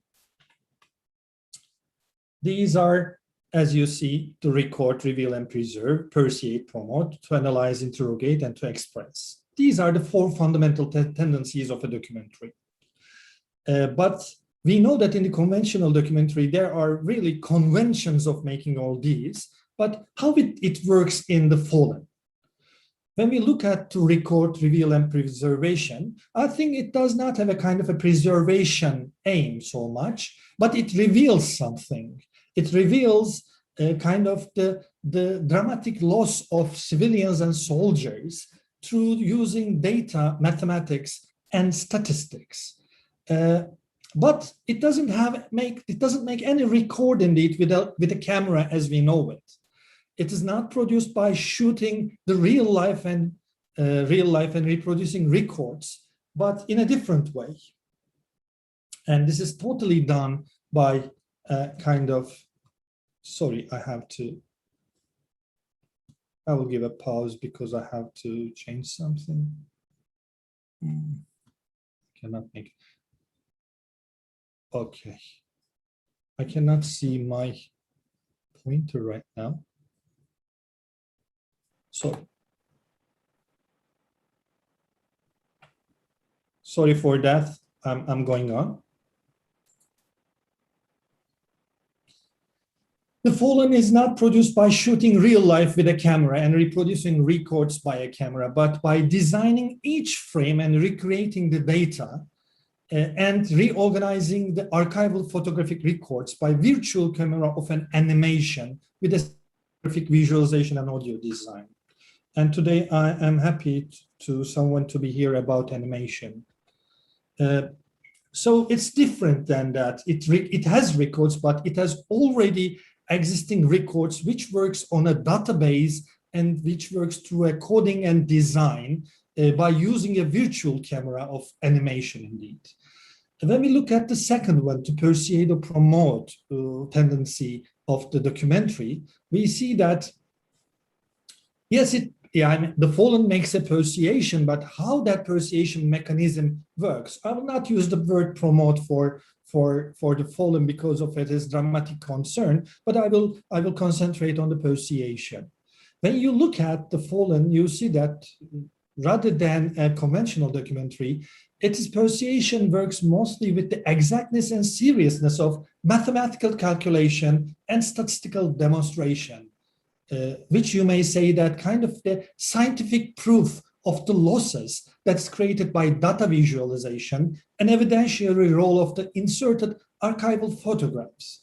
This persuasion really works very effectively, not only through the ideas, but also kind of connecting the ideas with the emotions and feelings.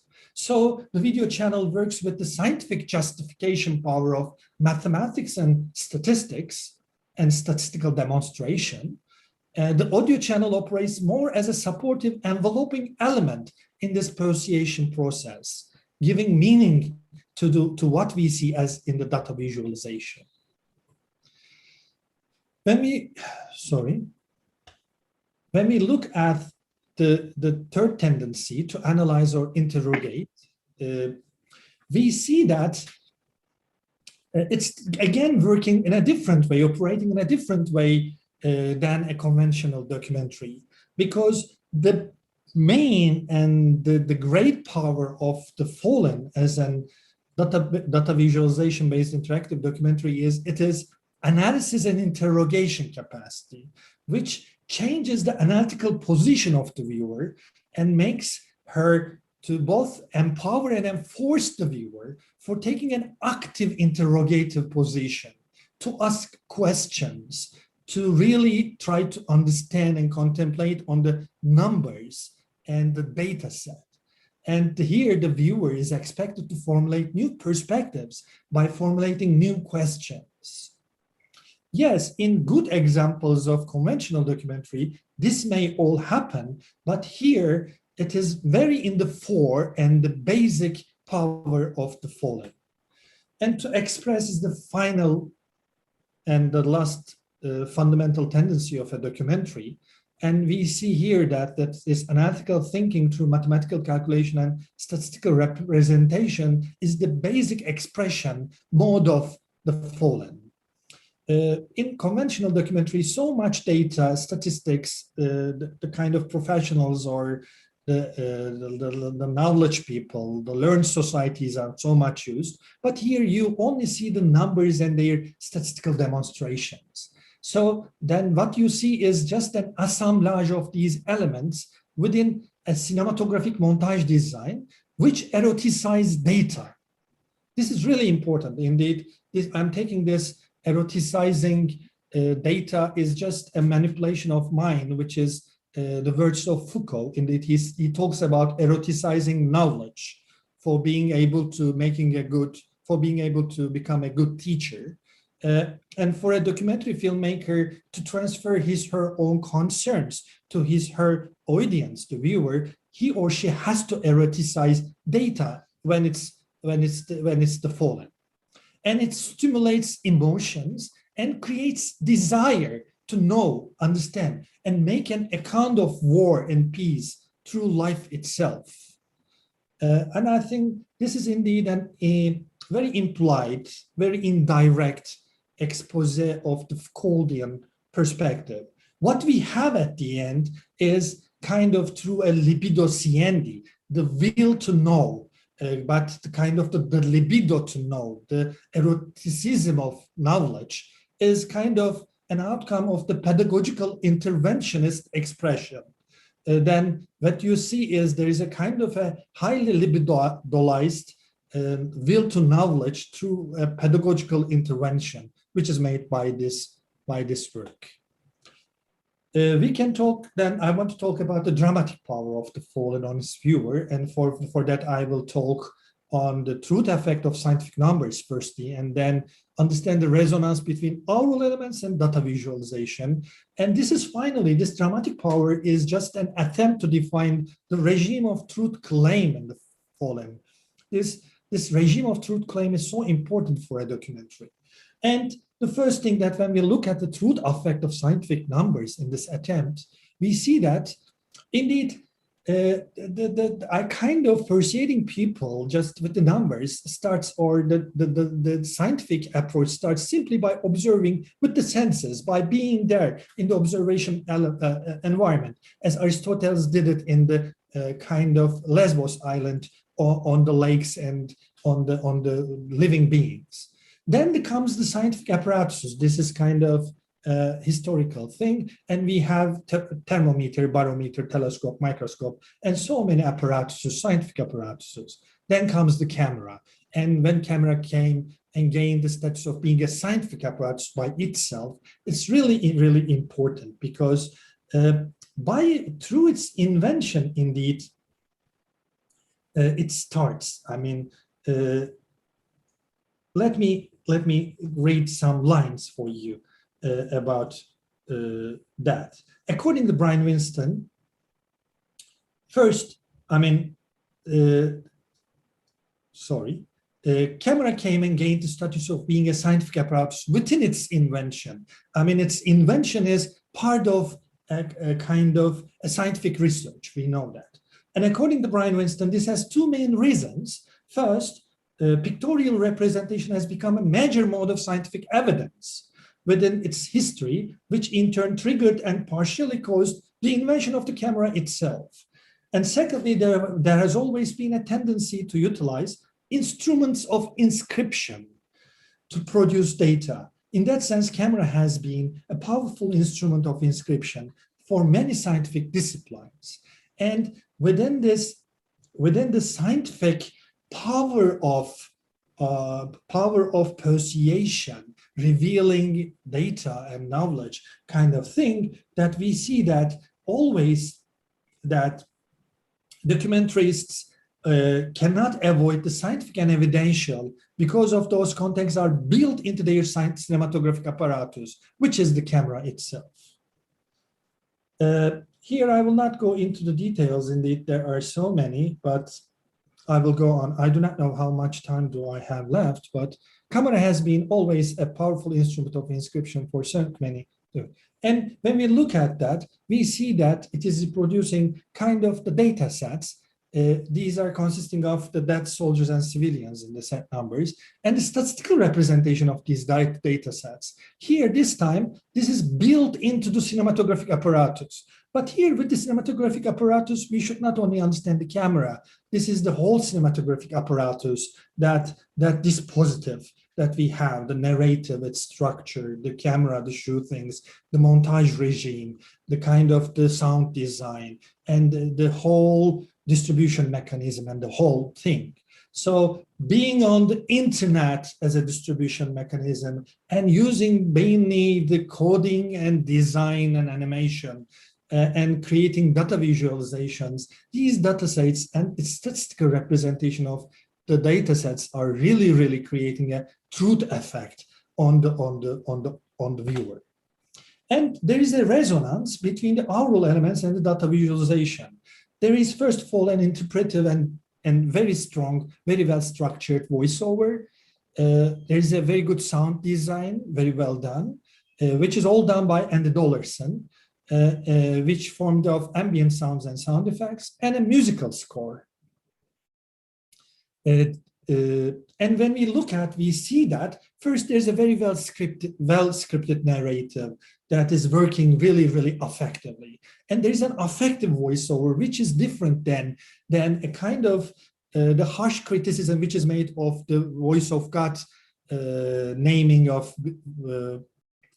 Bill Nichols to the voiceover in documentary. But this time it's really operating more in an interpretive manner with the sake of quoting, thinly masking the impending chaos underlying documentary's films organization. This is end of quote. This is Takahashi.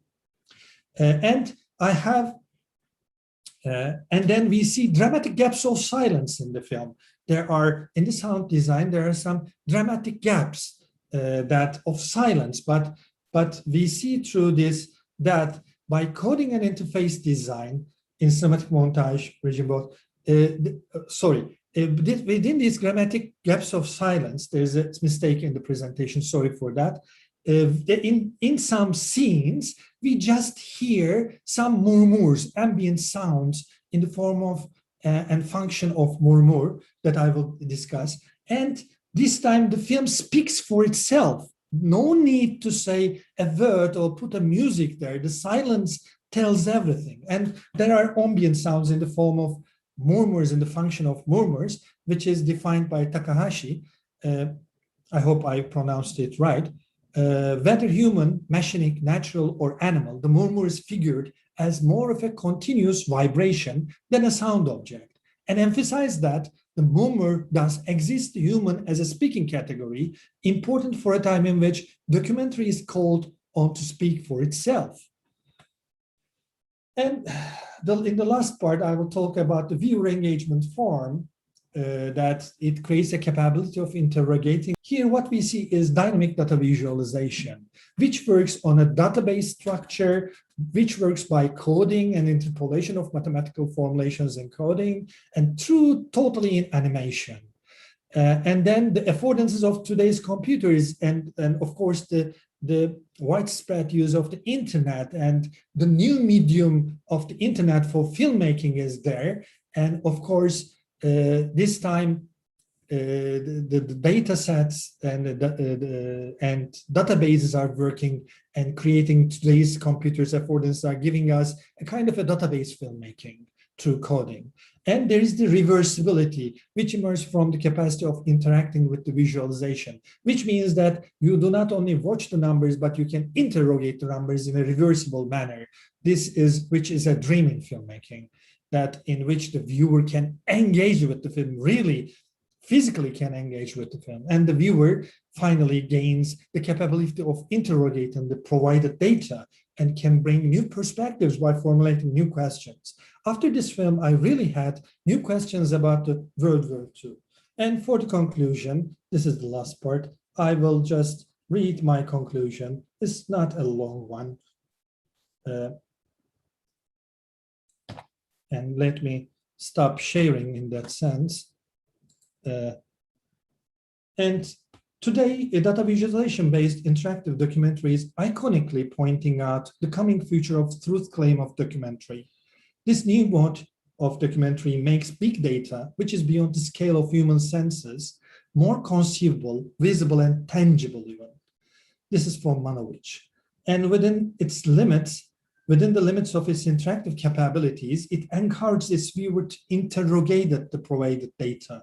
In The Fallen, the flow of the narrative is paused twice, and while the screen is turned into an interface, the viewer becomes a user player and experiences the film itself. Indeed, the non-interactive flow of the narrative operates as the pedagogical empowerment of the viewer in learning how to interrogate data and make an alternative analysis of it. However, there are also some critical issues that we can discuss. Data visualization-based interactive documentary, this time the case is The Fallen, is designed mostly on the presumption of the existence of statistically literate viewer. Although the narrative of the voiceover is simple in The Fallen, the film still presumes that the viewer has basic notions of statistical representation or historical knowledge. Of course, no data visualization-based interactive documentary is expected to be proper for everyone. But what I mean is that we have to realize the literacy is a significant issue when we are discussing data visualization-based interactive documentary. And lastly, The Fallen makes a critical inquiry of the Second World War to the number of losses, which means life itself, or the end of life itself. However, absolute numeric representation takes the discussion towards an economy of life and out of a political context, in a sense. Though the aim of it is to expose the dramatic number of losses from different nationalities at a great geographical scope, the political context of discussion on war and peace should never be forgotten. Thanks a lot. Thank you. Thank you, Edison. I think we let I want to make sure everyone can finish their presentation, so we might take questions afterwards after all presenters finish. Is that right?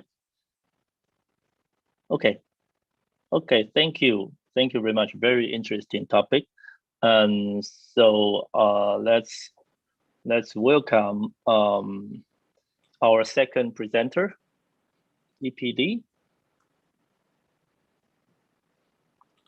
Are you here? Yeah, I'm here. So I'm gonna share my screen. Okay. Okay, now can you see my screen? Yes, okay. No problem. Okay, thank you. So it's been a big pleasure to be here with the Zhang Jianwen, Kimen together at the Avanca cinema presentation. I'm Yipei Li from Taiwan and Kimen is from Macau, but he is now based in Berlin. So today's our topic is about decentralizing art making, commentaries on the curating online artist residency planner in the inner cities. So before that, we would like to quote or to emphasize what is the decentralizing art making. So compared to the previous artist residency program, basically in the traditional way, every artist have to fly into the artist village to do the 1 month till 6 months. That depends on the capacity of making art on site, compared differently from their previous artist environment. So now, due to the pandemic, so we were thinking how to make the activities consistently can relate it and reconnect the artist activities again. And we think about the internet and the technology have a big impact on our life especially during the pandemic that everything's are going to online, or even now we are talking things like in the pixels with the computers and the camera, and the people are behind us to see that everything is happening nowadays. So the decentralizing, regarding to this artist project, we think there are quite a few different ways in the management, in the technology tool, also in the way we are making the art. Especially, I'm the founder and the curator of the Swift Art. We are doing the project basically is by the collectives and the community powers. And what is the Fresnel in the insular cities? So before that, we do the different project on site based on the photography exhibition. So curator and artist are as a Fresnel, and then we always and travel around the islands. And basically, my project is focusing on the Taiwan and Southeast Asian. So we are living in the Asian islands cities, and we embody in the insularity.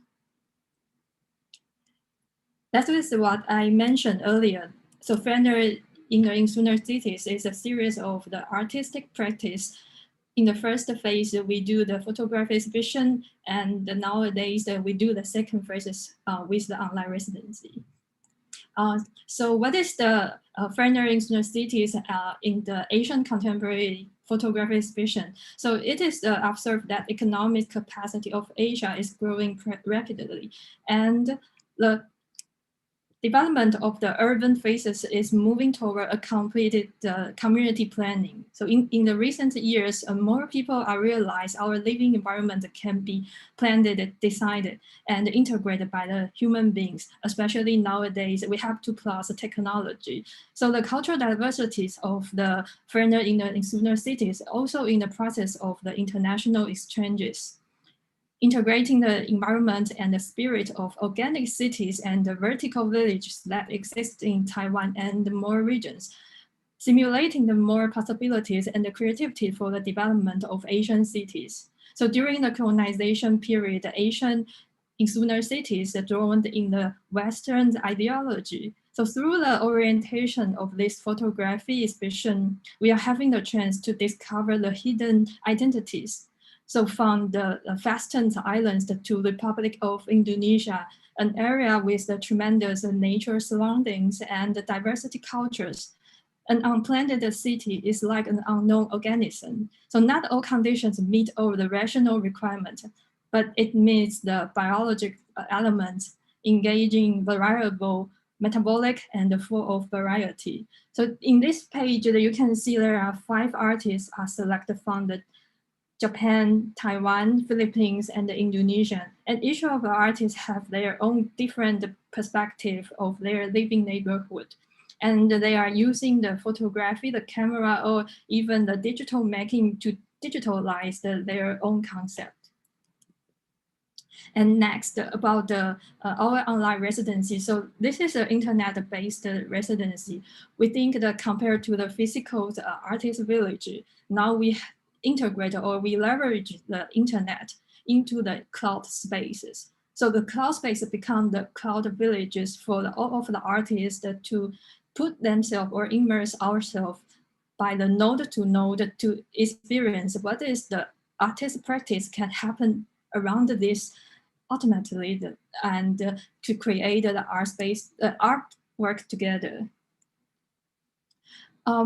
So this is the great biodiversity in the various islands in China, like example, Chongming Island, Zhoushan Island, or Haining Island. So islands are from the nature scenario.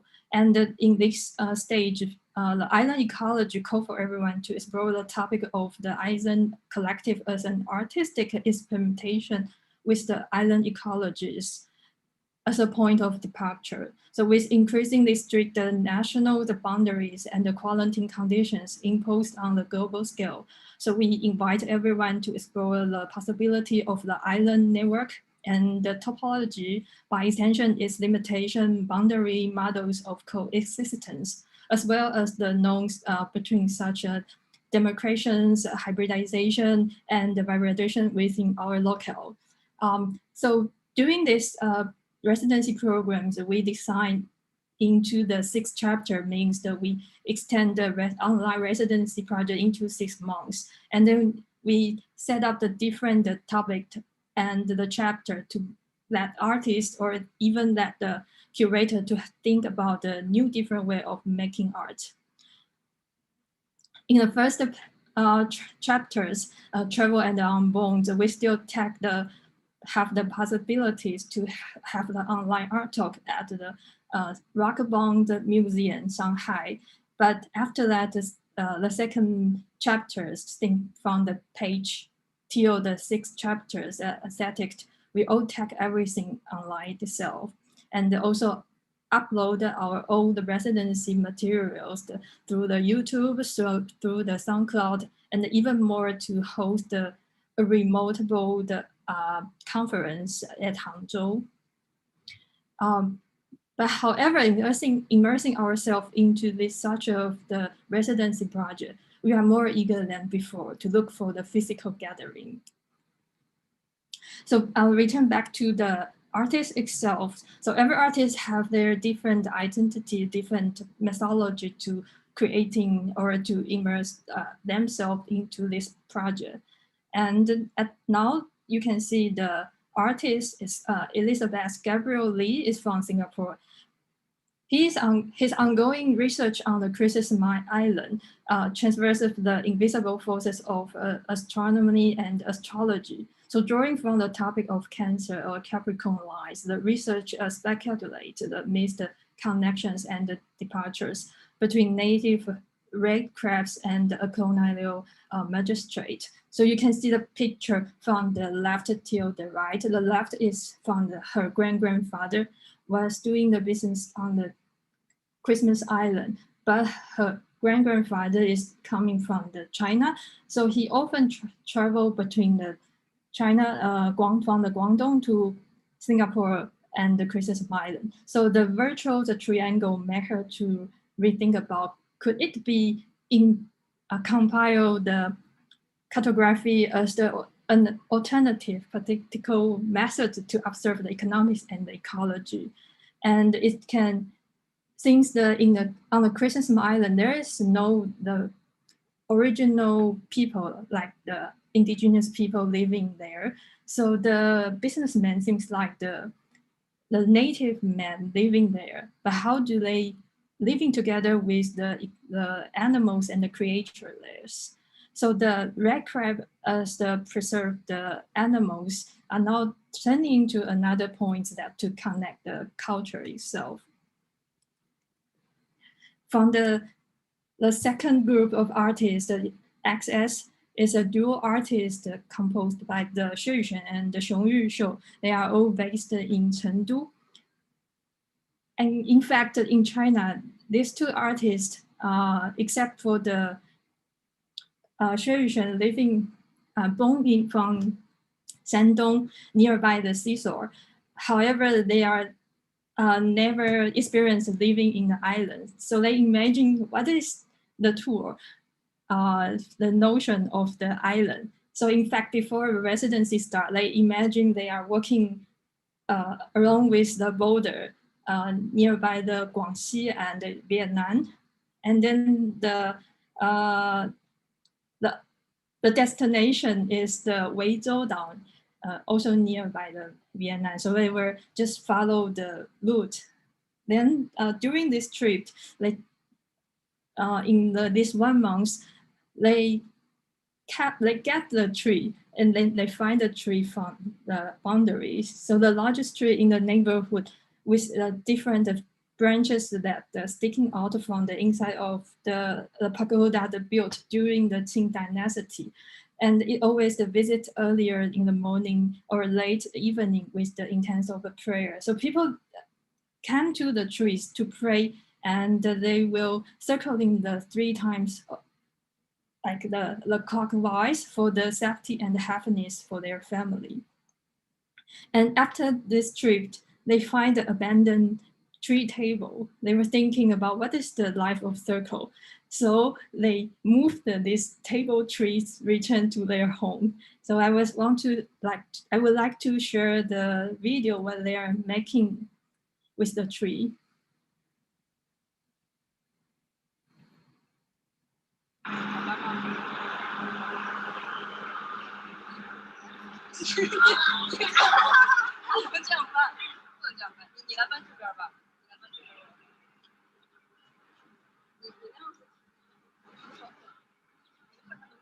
So what they are doing is they move this table tree back to their home, and then since there are a stick that grows around the table, and then they use the tools to carve the glue out.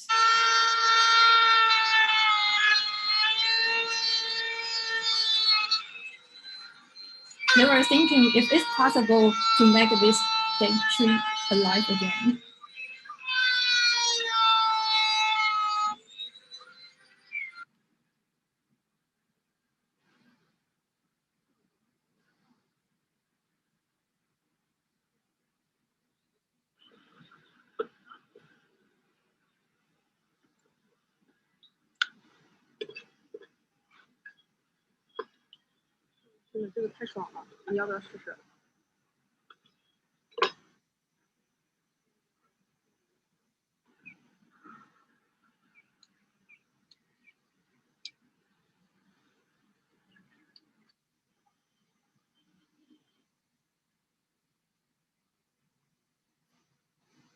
So within this video, you can see two artists are carving the tree. And until now, we just finished the residency project in June. And the recently activities of this tree is they are moved by their grandfather indoor to their house. And then the grandfather would put more the house plant to decorate their house with this tree.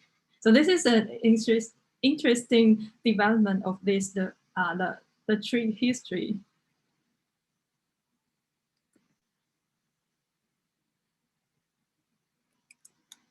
And we have another artist, Ivan Durrexter from Mexico.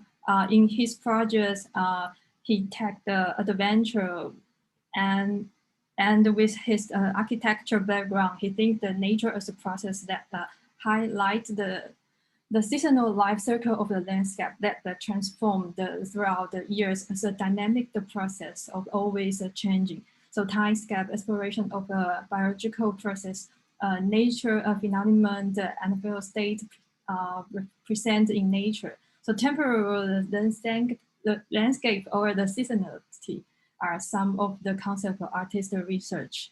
And during the different chapters, Ivan is using palm tree to make another landscape in his hometown in Mexico. So during the pandemic, all of the artists are still making art by themselves, but it's not in the centralized and the physical artist village. It's become the decentralized the ways of making art by artists itself, but we can reconnect this concept through our cloud spaces. And so I will let Kim and John to keep commentaries what is our decentralizing the art making in these projects. So I hand the microphone to Kim. Yeah. So thank you. Also for me, an honor to be here to talk about some of my observations about some ideas that actually is somehow very much into, I would say, maybe not that much, but a little bit at least in the topic of the first presentation. But first, I will concentrate myself on the idea of deconcentralization. Also, as I first of all, I introduce a little bit myself. I am from Macau. It was a Portuguese colony until 1999. And I suppose sorry, I forgot your name, Erchan, right? Me? Ersan. Yes, Ersan, sorry. Oh, yes, sir.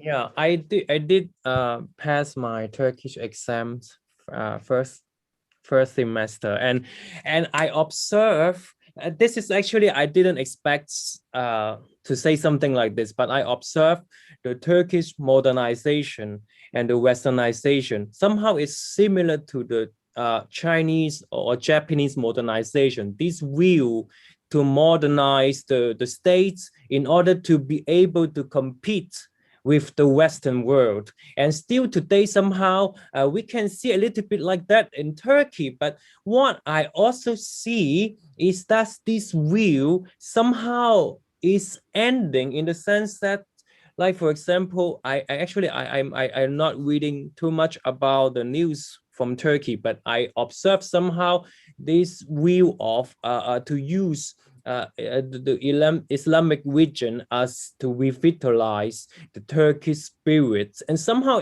we can also observe this in the Chinese, in the People's Republic of China. They are using the Confucianism as a way to revitalize China, as to boost a little bit the nationalism, as a China as a new superpower now, right?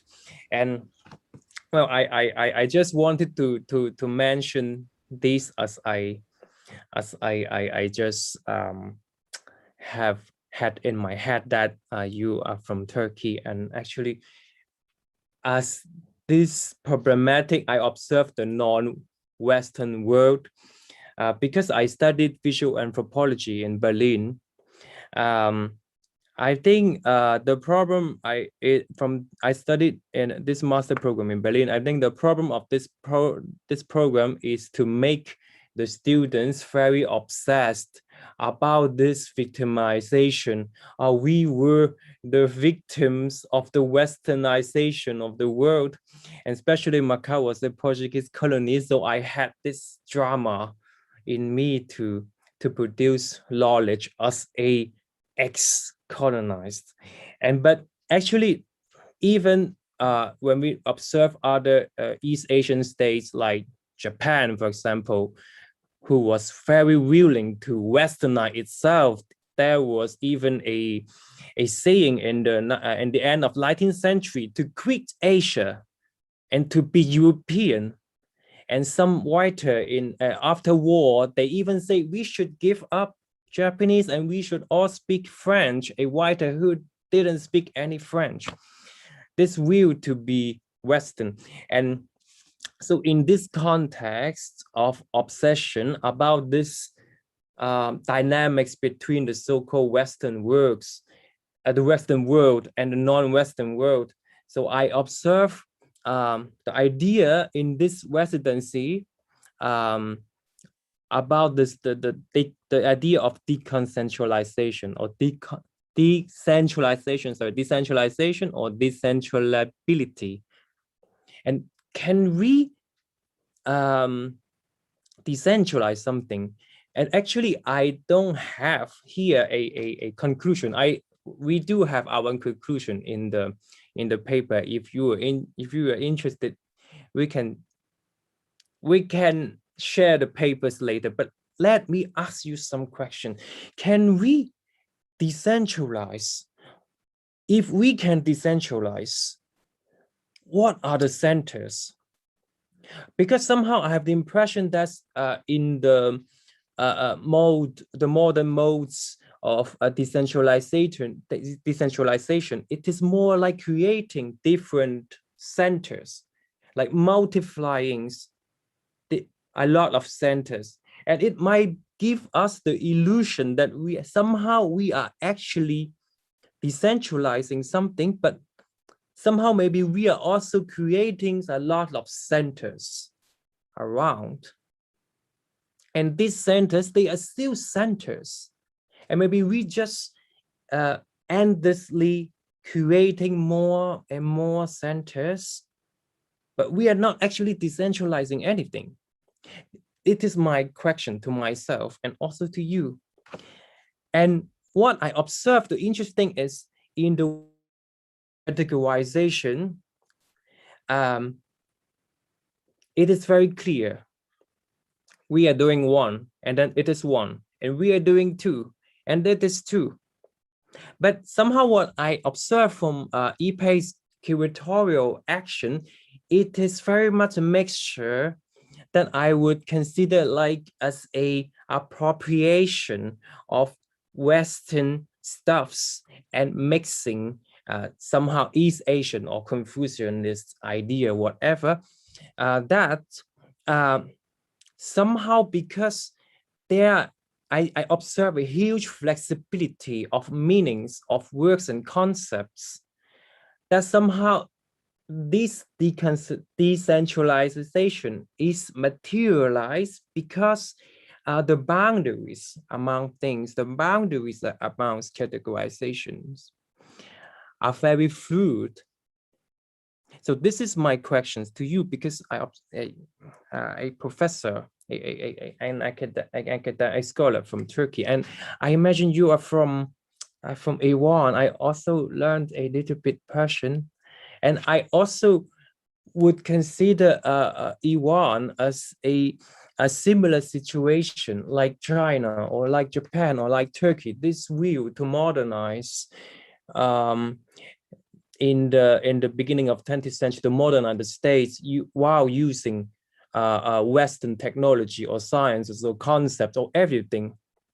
The whole mode of the whole system of producing knowledge somehow in the whole work in the West is Western, and in the West the work is Western origin, like we are discussing in a for example, just a very simple example in this conference for me is a products coming from Western origin, such a conference that several scholars talk about.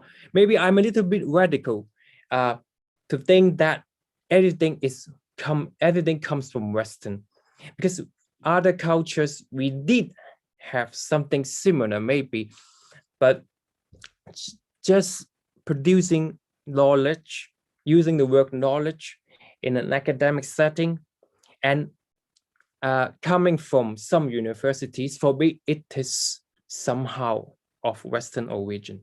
So this is my first question. I imagine, I don't know how much time I get, but I don't have much to say because Ipe did a beautiful presentations about her ideas and her curatorial projects. So my first question, and also the topic of the paper, is about the idea of decentralization and decentrability. Is it a utopian idea, just taking an example of like liberty, freedom, how we achieve freedom? Is it a completely utopian concept, and how this idea of freedom can be achieved in different modes of culture, in different cultural modes, like in the West, in Europe, or in the United States itself, just like decentralization in whatever sense, in the governance, for example, in this specific case of art residencies curated by Ipe and a Singaporean friend. And I think I'm done already. But actually, I also wrote an article in a non-academic setting about affectivity of this residency, because it is based and organized totally on internet. But how we maybe I leave a little bit this academic setting and jargons. We are somehow, due to the pandemic, that we are talking here in the Zoom conference, right? Somehow, yeah, it is comfortable at home, but it would be nice to have if we were in Portugal, I imagine we would be having this Portuguese speaker, this Portuguese espresso that tastes totally different from the Italian one. And we're having a bastanada, we're just joking now, I imagine, but we are talking in front of a computer. We somehow get this affectivity, right? As like I see you smiling, or I see you having another reactions. But this is actually my question that is a little bit out of the topic of the paper, affectivity, which is another new article in a newspaper. And Ersan, right? Ersan, yeah. You also talked about affectivity and also talking about power, giving power, empowering the viewers. And maybe I take the chance and to ask my last question. Last question here is how affectivity can be achieved through this, for example, now through internet, for example, during the residency through internet, and how, for example, I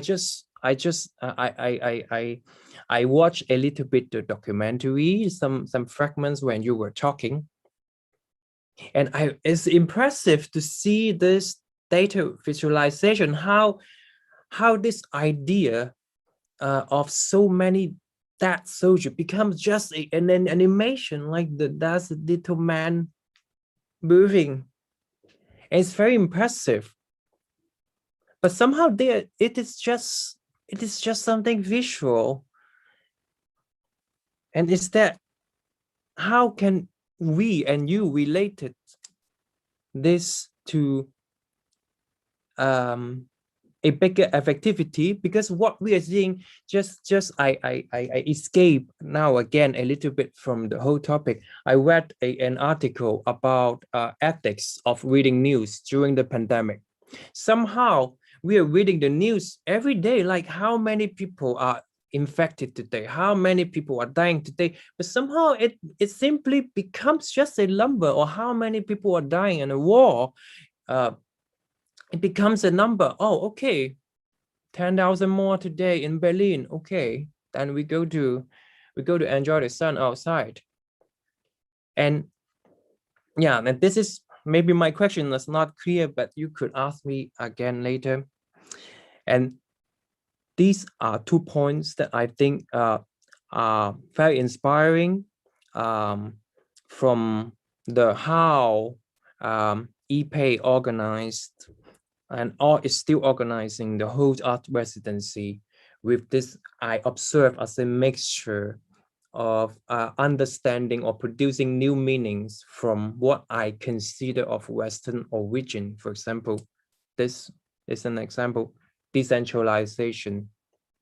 And it is for me somehow achieved because I see a huge flexibility, very fluid, this production of meanings, and also to make this Western origin categorization very unclear. That makes it just decentralized somehow. And also very important is the question of affectivity. I think it's very important that we could talk in the 15 minutes discussion. I'm looking forward to the last the last presentation, and then we might have a interesting discussion and Q&A. Yes, thank you. Okay, thank you. Very interesting, practically and conceptually. And let's welcome our last but not least presenters. Marian? Yes. Okay. Hello. Okay, you can start. Are you ready? Yeah.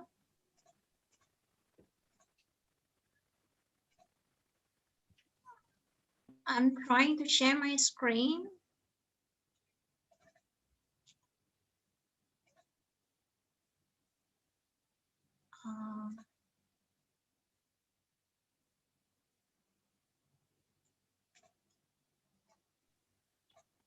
We haven't seen your screen yet. Yeah, but I try to share, but I don't access to my desktop. I don't know why. Would you like to try again?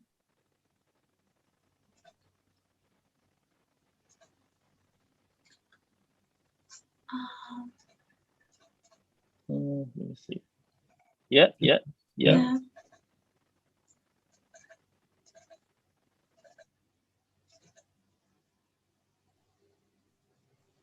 Okay, I think it works now, yeah? Yes, it works. Okay. Hello everyone again. My name is Mariam Khaliqipour and I studied communication at University of Tehran, Iran. And the title of my presentation is the presentation of women in Moana, and this is a thematic analysis. Moana is an animation which has been made by the Walt Disney. Okay. Can you hear me? Sorry to interrupt you. Okay. I think you have to.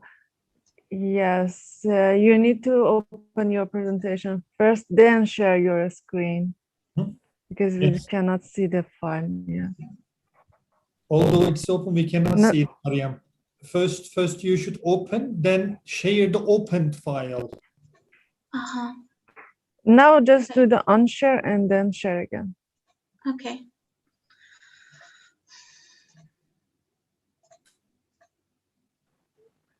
Can you see now? Yes. Yes, it's fine. Okay. I'm sorry. Okay. Moana is an animation which has been made by the Walt Disney Company in 2016. Disney is involved in more than children's films, and Disney animated films are part of most children's lives around the world.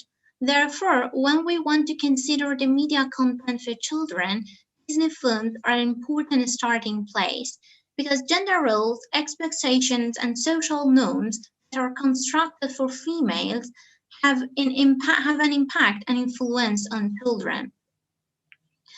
In Disney films, gender roles of both males and females are very prominent. The major change throughout the history of Disney has taken place in the portrayal of female characters. By following Disney products, the influence of views and expectations of behavioral norms linked with females will be revealed. According to Garabedian division, the depiction of females and their gender roles can be described in at least one of three ways. First, pre-transition, second, transition, and third is progression. And I'm going to explain each of these periods very shortly. The pre-transition category covers the years from 1937 to 1959, has been defined as a part of the first wave of feminism. They developed first three princesses, Snow White, Cinderella, and Aurora, during a time when women were confined to the stereotype of homemaker. The second period is transition, and in the transition period of the Disney princess represents the after effects of the second wave of feminism, the late 1960s to the early 1970s, and reveals a new step toward progress in the definition of gender roles in the period's first three movies, The Little Mermaid, Mulan, and Rapunzel. The main female protagonist is seeking to be free of societal bonds and expectations. In the end, however, her happily ever after depends on her return to the role expected of women, be it a docile princess or subservient wife. A fundamental shift was on the rise in America because women fought to be seen equal to men and not inferior because they were biologically different. And the last period is the third wave of feminism began in the mid-90s, but it took a long time that Disney changed its princess pattern. Brave in 2012 was a new version of a female protagonist which broke the pattern of a princess fairy tale depending on a man for a happily ever after, and Disney entered to the progression period. Moreover, many Disney films expand the definition of true love beyond romantic princess. Prince pairings to encompass other kinds of loving relationships, such as sisterhood, for example, in Frozen, mother-daughter relationship in Brave, and friendship in Ralph Breaks the Internet. So Moana has been made after Brave and is in the third category. So our question is how women in Moana as an animation in the preparation period have been represented. At first, I screened Moana film and I developed a summary and I focused on a story synopsis, character profiles, detailed notes on gender representation, key scenes descriptions, and quotes relevant to gender representations and song lyric. I analyzed all of them and finally I found 4 main themes from these quotes and lyrics. At first, I'm going to say a short summary of Moana. Moana, daughter of Chief Tui, embarks on a journey to return the heart of goddess Tefiti from Maui, a demigod, after the plants and fish on her island start dying to a blight.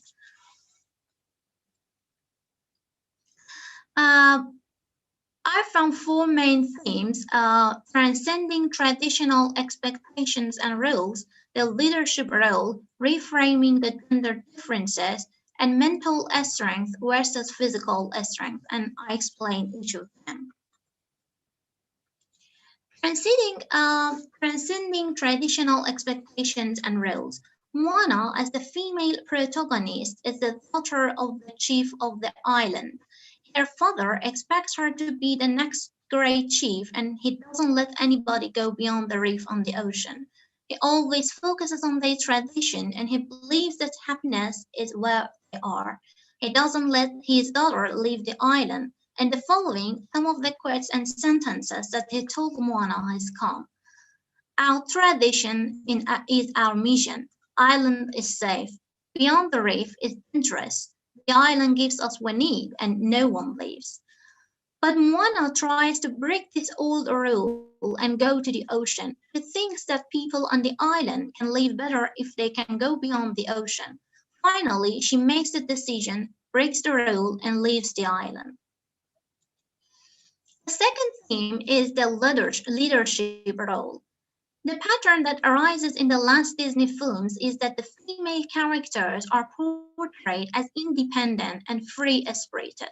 For example, Merida in Brave. However, Moana has something different. She is not a princess, and her leadership role has been described in contrast with the role of a princess. Moreover, the role of a princess has been considered negative compared to the leadership role. For example, she said, "I'm not a princess, I'm a daughter of a chief." And Maui said, "If you wear a dress and you have animal sidekick, you are a princess. You're not a wayfinder, you will never be a wayfinder. I thought you stayed in the village, kissing babies and things." And this sentence says, focused on the first and second wave of the Disney products that focused on the housewives and stuff like that. So Maui tried to discredit Moana by describing her as a princess, but finally he accepted that Moana is the next leader of her tribe as a woman and can learn anything that a leader needs to know for guiding her people. So it is a new version of a woman who can be a leader without considering the role of a princess. The third theme is reframing the gender differences. According to Ollie Johnston and Frank Thomas, 55% of Disney film villains are either women or feminized men. On the other hand, female characters are seen as housewife, mother, girlfriend, grandmother, aunt villain's daughter, nanny, nurse, and stuff like that. But in Moana, there aren't any female villains, and all women in the film are supporters of Moana leaving the island. Tefiti, mother of the earth, is female. Moana's grandma is the most important supporter for her, even after she died, her soul helped Moana. Moana's mother is different from the mother of Merida, who always tried to force her daughter to behave like a princess. But Moana's mother helped her daughter to leave the island. Moana follows the pattern of the third period of Disney movies. The difference is that in Moana, the characteristics of women are positive and are in contrast with men. For example, women have been portrayed as brave, ambitious, motivated, leaders, and supportive. But Moana's father has been considered a prideful, stubborn, and traditional person. Maui is the man who stole the heart of Tifiti and likes to be a hero around the world. In this movie, all men have been portrayed coward in some senses compared to Moana. And the last theme is mental strength versus physical strength. There is a gender stereotype, especially in the first and second waves of Disney movies, that women need to be held by a man. In this case, Moana says to Maui, "I can't if you don't help me." Maui has a strong body and he has the power to defeat the enemies with his magic hook, but he refuses to help Moana firstly. In the end, Moana decides to restore the heart of Tifiti by herself. Eventually, she restores the Tifiti's heart with her brave and motivation. Actually, it doesn't have physical power, but in this new pattern of Disney, the main female character can solve the problem with brave and ambitious. And for conclusion, Disney films encourage young female consumers to push through patriarchal expectations to achieve their own agency. Moana is a female protagonist which broke the pattern of a princess fairy tales depending on a man for a happily ever after, and stand against the princess role. This is a new version that shows being a leader is different to be a princess. But all the success that women obtain in different animations are based on the magical power. And the point that I would like to add to this conclusion is that for my master's thesis, I studied the relationship between fantasy animations and children's imaginations. And I found that children who watch animations, fantasy animations a lot, I mean more than 3 hours a day, imagine and think in the context of fantasy. They said that when we imagine the future, we think ourselves with magical power, and with this power, we can save the world, solve any problems in our lives. And I found that about all of the heroes, especially women heroes, in the Disney products, can solve the problem with ambition and braves, but actually with their magical power. And this is the thing that there isn't in the real world. Thank you for your attention. Thank you. Okay. Now, I think we have about 15 minutes to discuss. Okay, first, let me see. Also, Jason, would you like to sort of respond to the question that Kiman just asked? Yeah, I would like to. Thanks. Yeah. I mean, challenging and hard questions. I'm not so sure whether I have answers, but I will try to discuss, because first of all, I want to underline that I'm thinking on it for a while, that indeed in this presentation, I was planning to make a kind of a provocation as a performance in that direction, that what I will tell right now. You're hearing my voice, and we are here, the ones who, I mean, any of us doesn't speak in English as a native language. Is there anyone a native? Right. Okay? No. And what you hear, my sound, although it's on the internet and via internet, my sound is not this. This is my English sound. So for the provocation, I will speak a bit Turkish, And I will first respond to Kinman in Turkish with two sentences for you to hear my decolonized own sound and voice.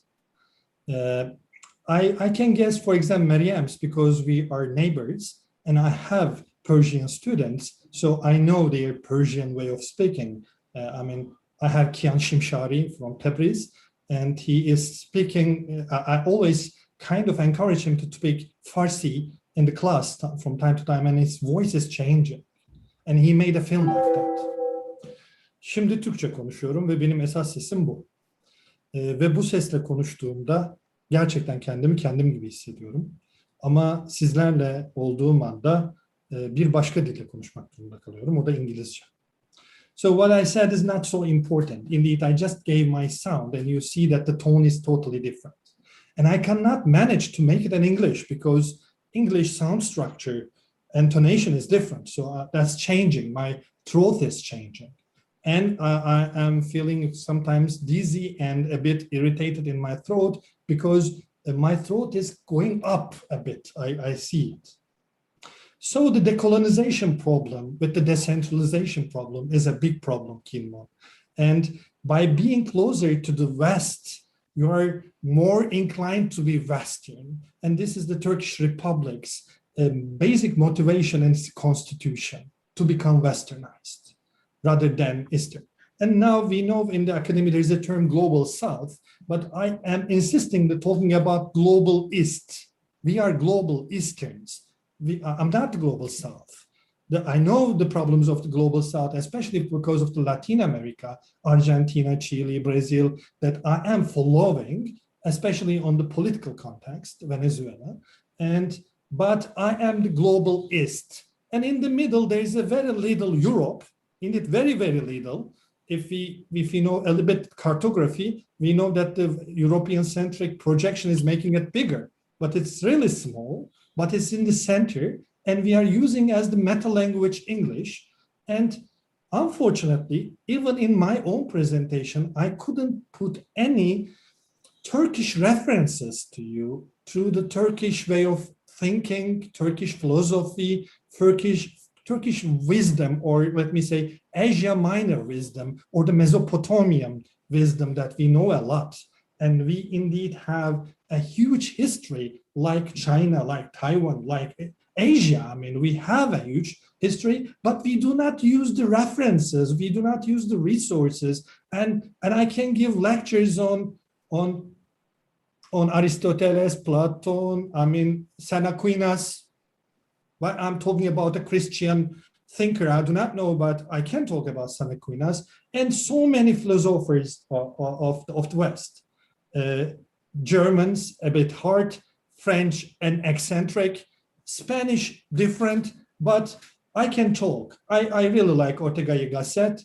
I'm feeling myself. I visited the Portuguese, so I really love Portuguese. I feel myself more close to Spain and Portuguese, but not the Central Europe. Here, then, decentralization is a must that we have to do. And that's why I am dealing with this essay filmmaking and interactive documentary, indeed, because politically I do not like to define myself like an ist, but if I say I feel myself more close to autonomist Marxism, which is totally constituted on kind of decentralization, decolonization, and autonomous beings, and kind of autonomous becomings and coming togetherness, and kind of creating networks and working directly through decentralization. But what I talk are still so much European. This is my kind of vicious circle that I cannot get out. And this provocation today with Kinman really stimulated me, thanks to him a lot, that from now on, I will not only speak a bit Turkish in the conferences, but I also start to give some references in my writings to the Turkish literature, to the Turkish philosophers with their own original conceptions in Turkish. Here, I will make a parenthesis, a short parenthesis about Yipei's amazing presentation.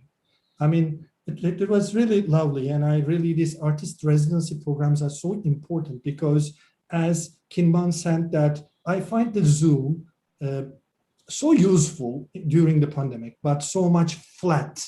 It doesn't have its depth. I mean, I lost the depth, the three-dimensionality. I cannot, even in my speeches, I lost my depth of speaking, depth of expression. It's so much flat. So these artist residencies which I attended several are really bringing people together. But under these conditions, we have to use this flat surface. But still what we are using is the flaneur, which is, I'm so much critical about T-Pain. I'm sorry about it, because flaneur is Charles Baudelaire's dandy, which is so much, I mean, petit bourgeois and silly boy, which is a boy indeed. Really a boy, unresponsible, taking to the turtles with the candles to the passage and walking within the rhythms of the turtles. That's a silly boy and a dandy boy, which is a bourgeois. Don't forget it.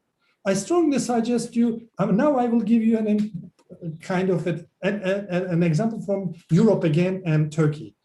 You may use, for example, Blaze, which is Georg Zimmel's conception. And he has an amazing text on stranger.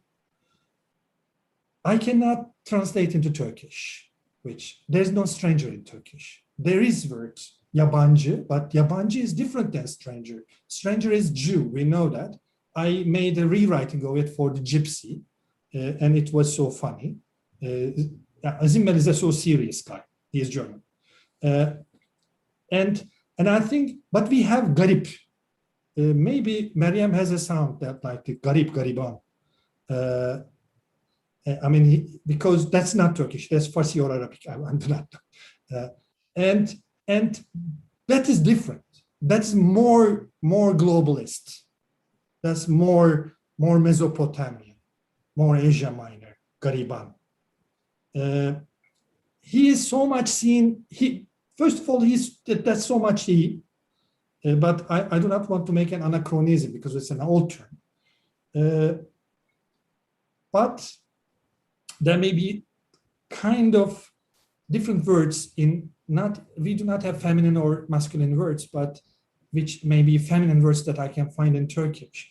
Maybe for the decentralization and decolonization, what we may make is that kind of the distort English itself with our own words, as it is in a film that, I mean, in the dystopian futures of the science fiction, there's always an Esperanto, a combination of the whole languages, so much Chinese in it, you see. Why it is a dystopia, I do not know. And I think it's the utopia itself. So we have to distort English with conquering the words of our own languages by putting their meanings into the English and change the etymology of English. We have to invade it. Otherwise, we cannot decentralize it. We cannot go to it, and there will be centers and centers. So there's a very good critique about Kinman. In the decentralization, there is a presumption of a center. And in the decentralization, there is no attempt to kind of abolish the center. The main aim is to reconstruct a new center. That's the trouble. So maybe we should be able to make more arts residency in the global East in itself. Maybe we should put more pressure on our institutions, because my academy is waiting for me to attend more Eastern events rather than Western events rather than Eastern events. So, but we have to change it. So I do not know, but coming to the Kinman, I know that this is not an answer, but this is just an attempt, and you really kicked me and kind of stimulated me to think about it. Thanks a lot. Teşekkür ederim. You know it in Turkish, I guess.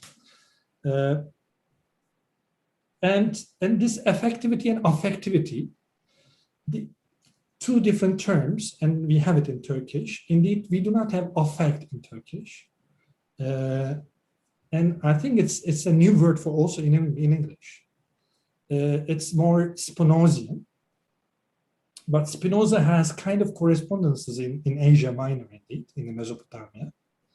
But we are reading so much Spinoza still. With this affectivity and affectivity problem, I think in my essay filmmaking and interactive documentary attempts, that's the basic thing, that I want to create an affect and be effectful on the audience. And I want kind of to erase the director himself, especially. And I expect the viewer as the she to kind of co-produce, co-write it. That if I can kill the director, and if the viewer can become the producer, then something may change, and that decentralization and decolonization effect may become stronger. Here, what we should erase is that we so much know from the globalists is the demolishing the ego of the Western me, I, the director, that authority there. Because we have tales, especially in the globalist, that has no authors.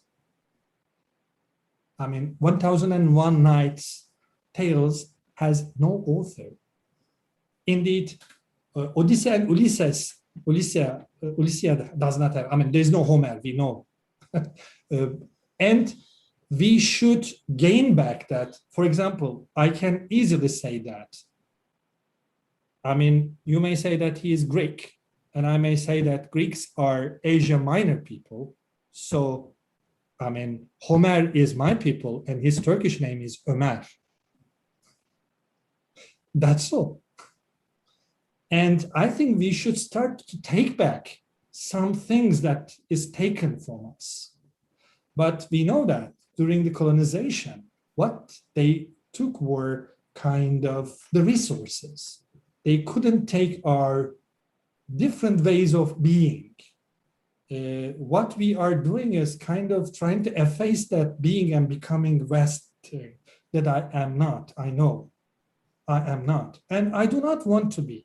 I'm a bit critical about this attempt of Islam and Confucianism to gain a national identity. I think we have to erase all those things too, because I am not a religious man, and I am not a nationalist, never have been, and will never be, I hope.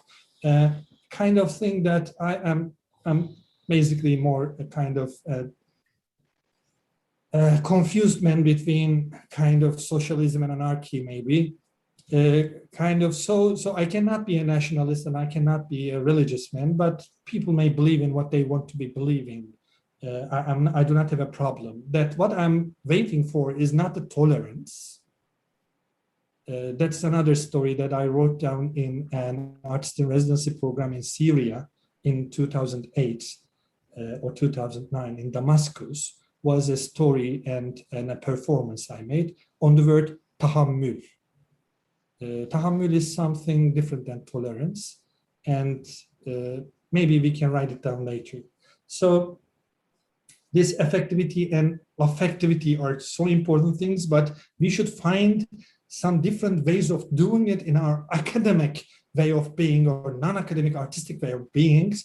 And I think we should be more alert to our westernized egos and erase them and bring something more which belongs to us. Thank you. And it was amazing to be with you all. Thank you, Ethan. Very nice comment. And Ipei, Kimman, or Mayan, do you have any other things to want to say?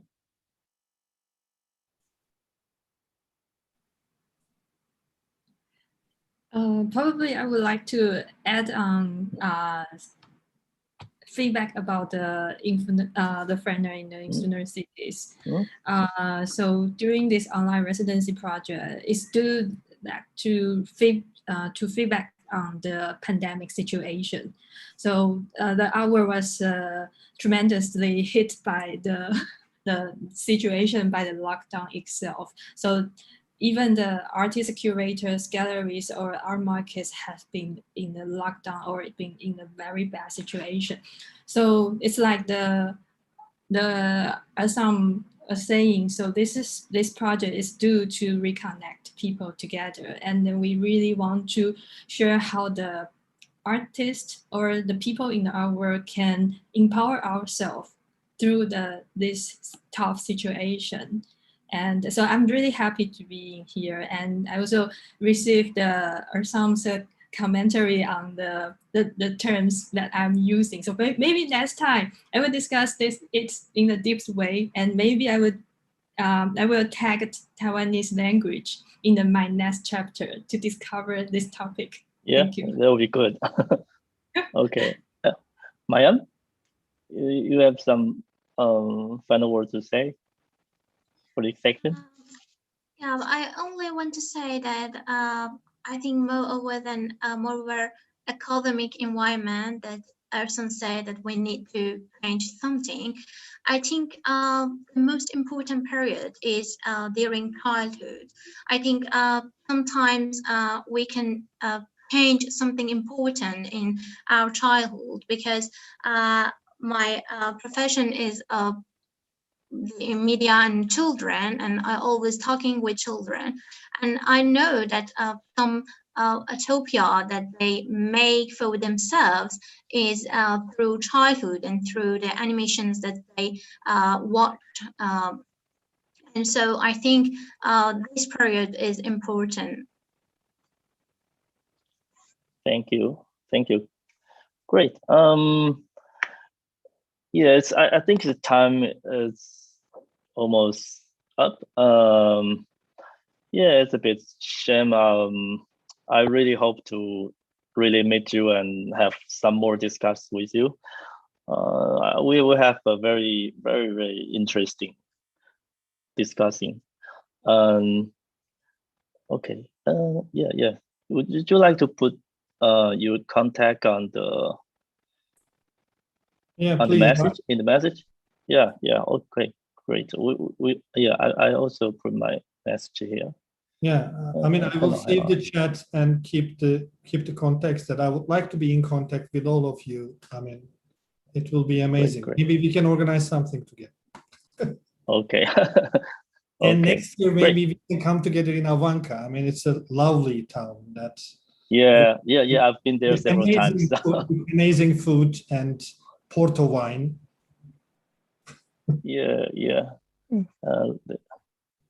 Okay. Let me put also my contact.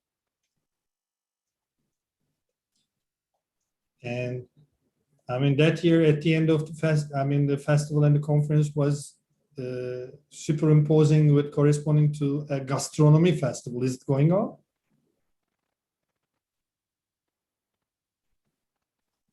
Not this year.